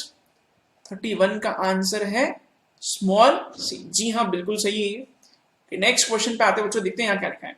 The following statements is true of relationship among the average cost functions। ठीक है, क्या क्या लिखा है, ATC is AFC minus ABC, no, ATC मतलब ये एवरेज टोटल कॉस्ट है, ये तो दोनों के एडिशन से आता है, दिस इज रॉन्ग। ओके, और क्या लिखा है, AVC is equal to AFC plus ATC, even this is wrong. Variable cost, fixed cost और टोटल कॉस्ट का एडिशन नहीं होता है। ओके, और क्या लिखा है यहाँ पे, AFC is equal to ATC plus ABC, even this is wrong बच्चों। AFC is equal to ATC minus ABC, this is right. ठीक है, क्यों, क्योंकि ATC is nothing but AFC plus ABC, right? तो 32nd का आंसर है, will confirm this। 32nd का answer है स्मॉल डी। जी हाँ बच्चों, यहाँ पे हम लोगों ने 32 क्वेश्चंस कंप्लीट कर लिए हैं। इस वीडियो को हम लोग यहीं रोकते हैं, मैं एक और वीडियो बनाऊंगा जिसमें मैं बैलेंस क्वेश्चंस को कवर करने की कोशिश करूंगा। आई होप आपको ये वीडियो पसंद आया है। अगर आप लोगों ने ये वीडियो को सही तरीके से समझा और आपके बहुत सारे कॉन्सेप्ट्स क्लियर हुआ है तो प्लीज लाइक, शेयर और कमेंट जरूर कीजिएगा। ठीक है, मिलते हैं हम लोग नेक्स्ट वीडियो में।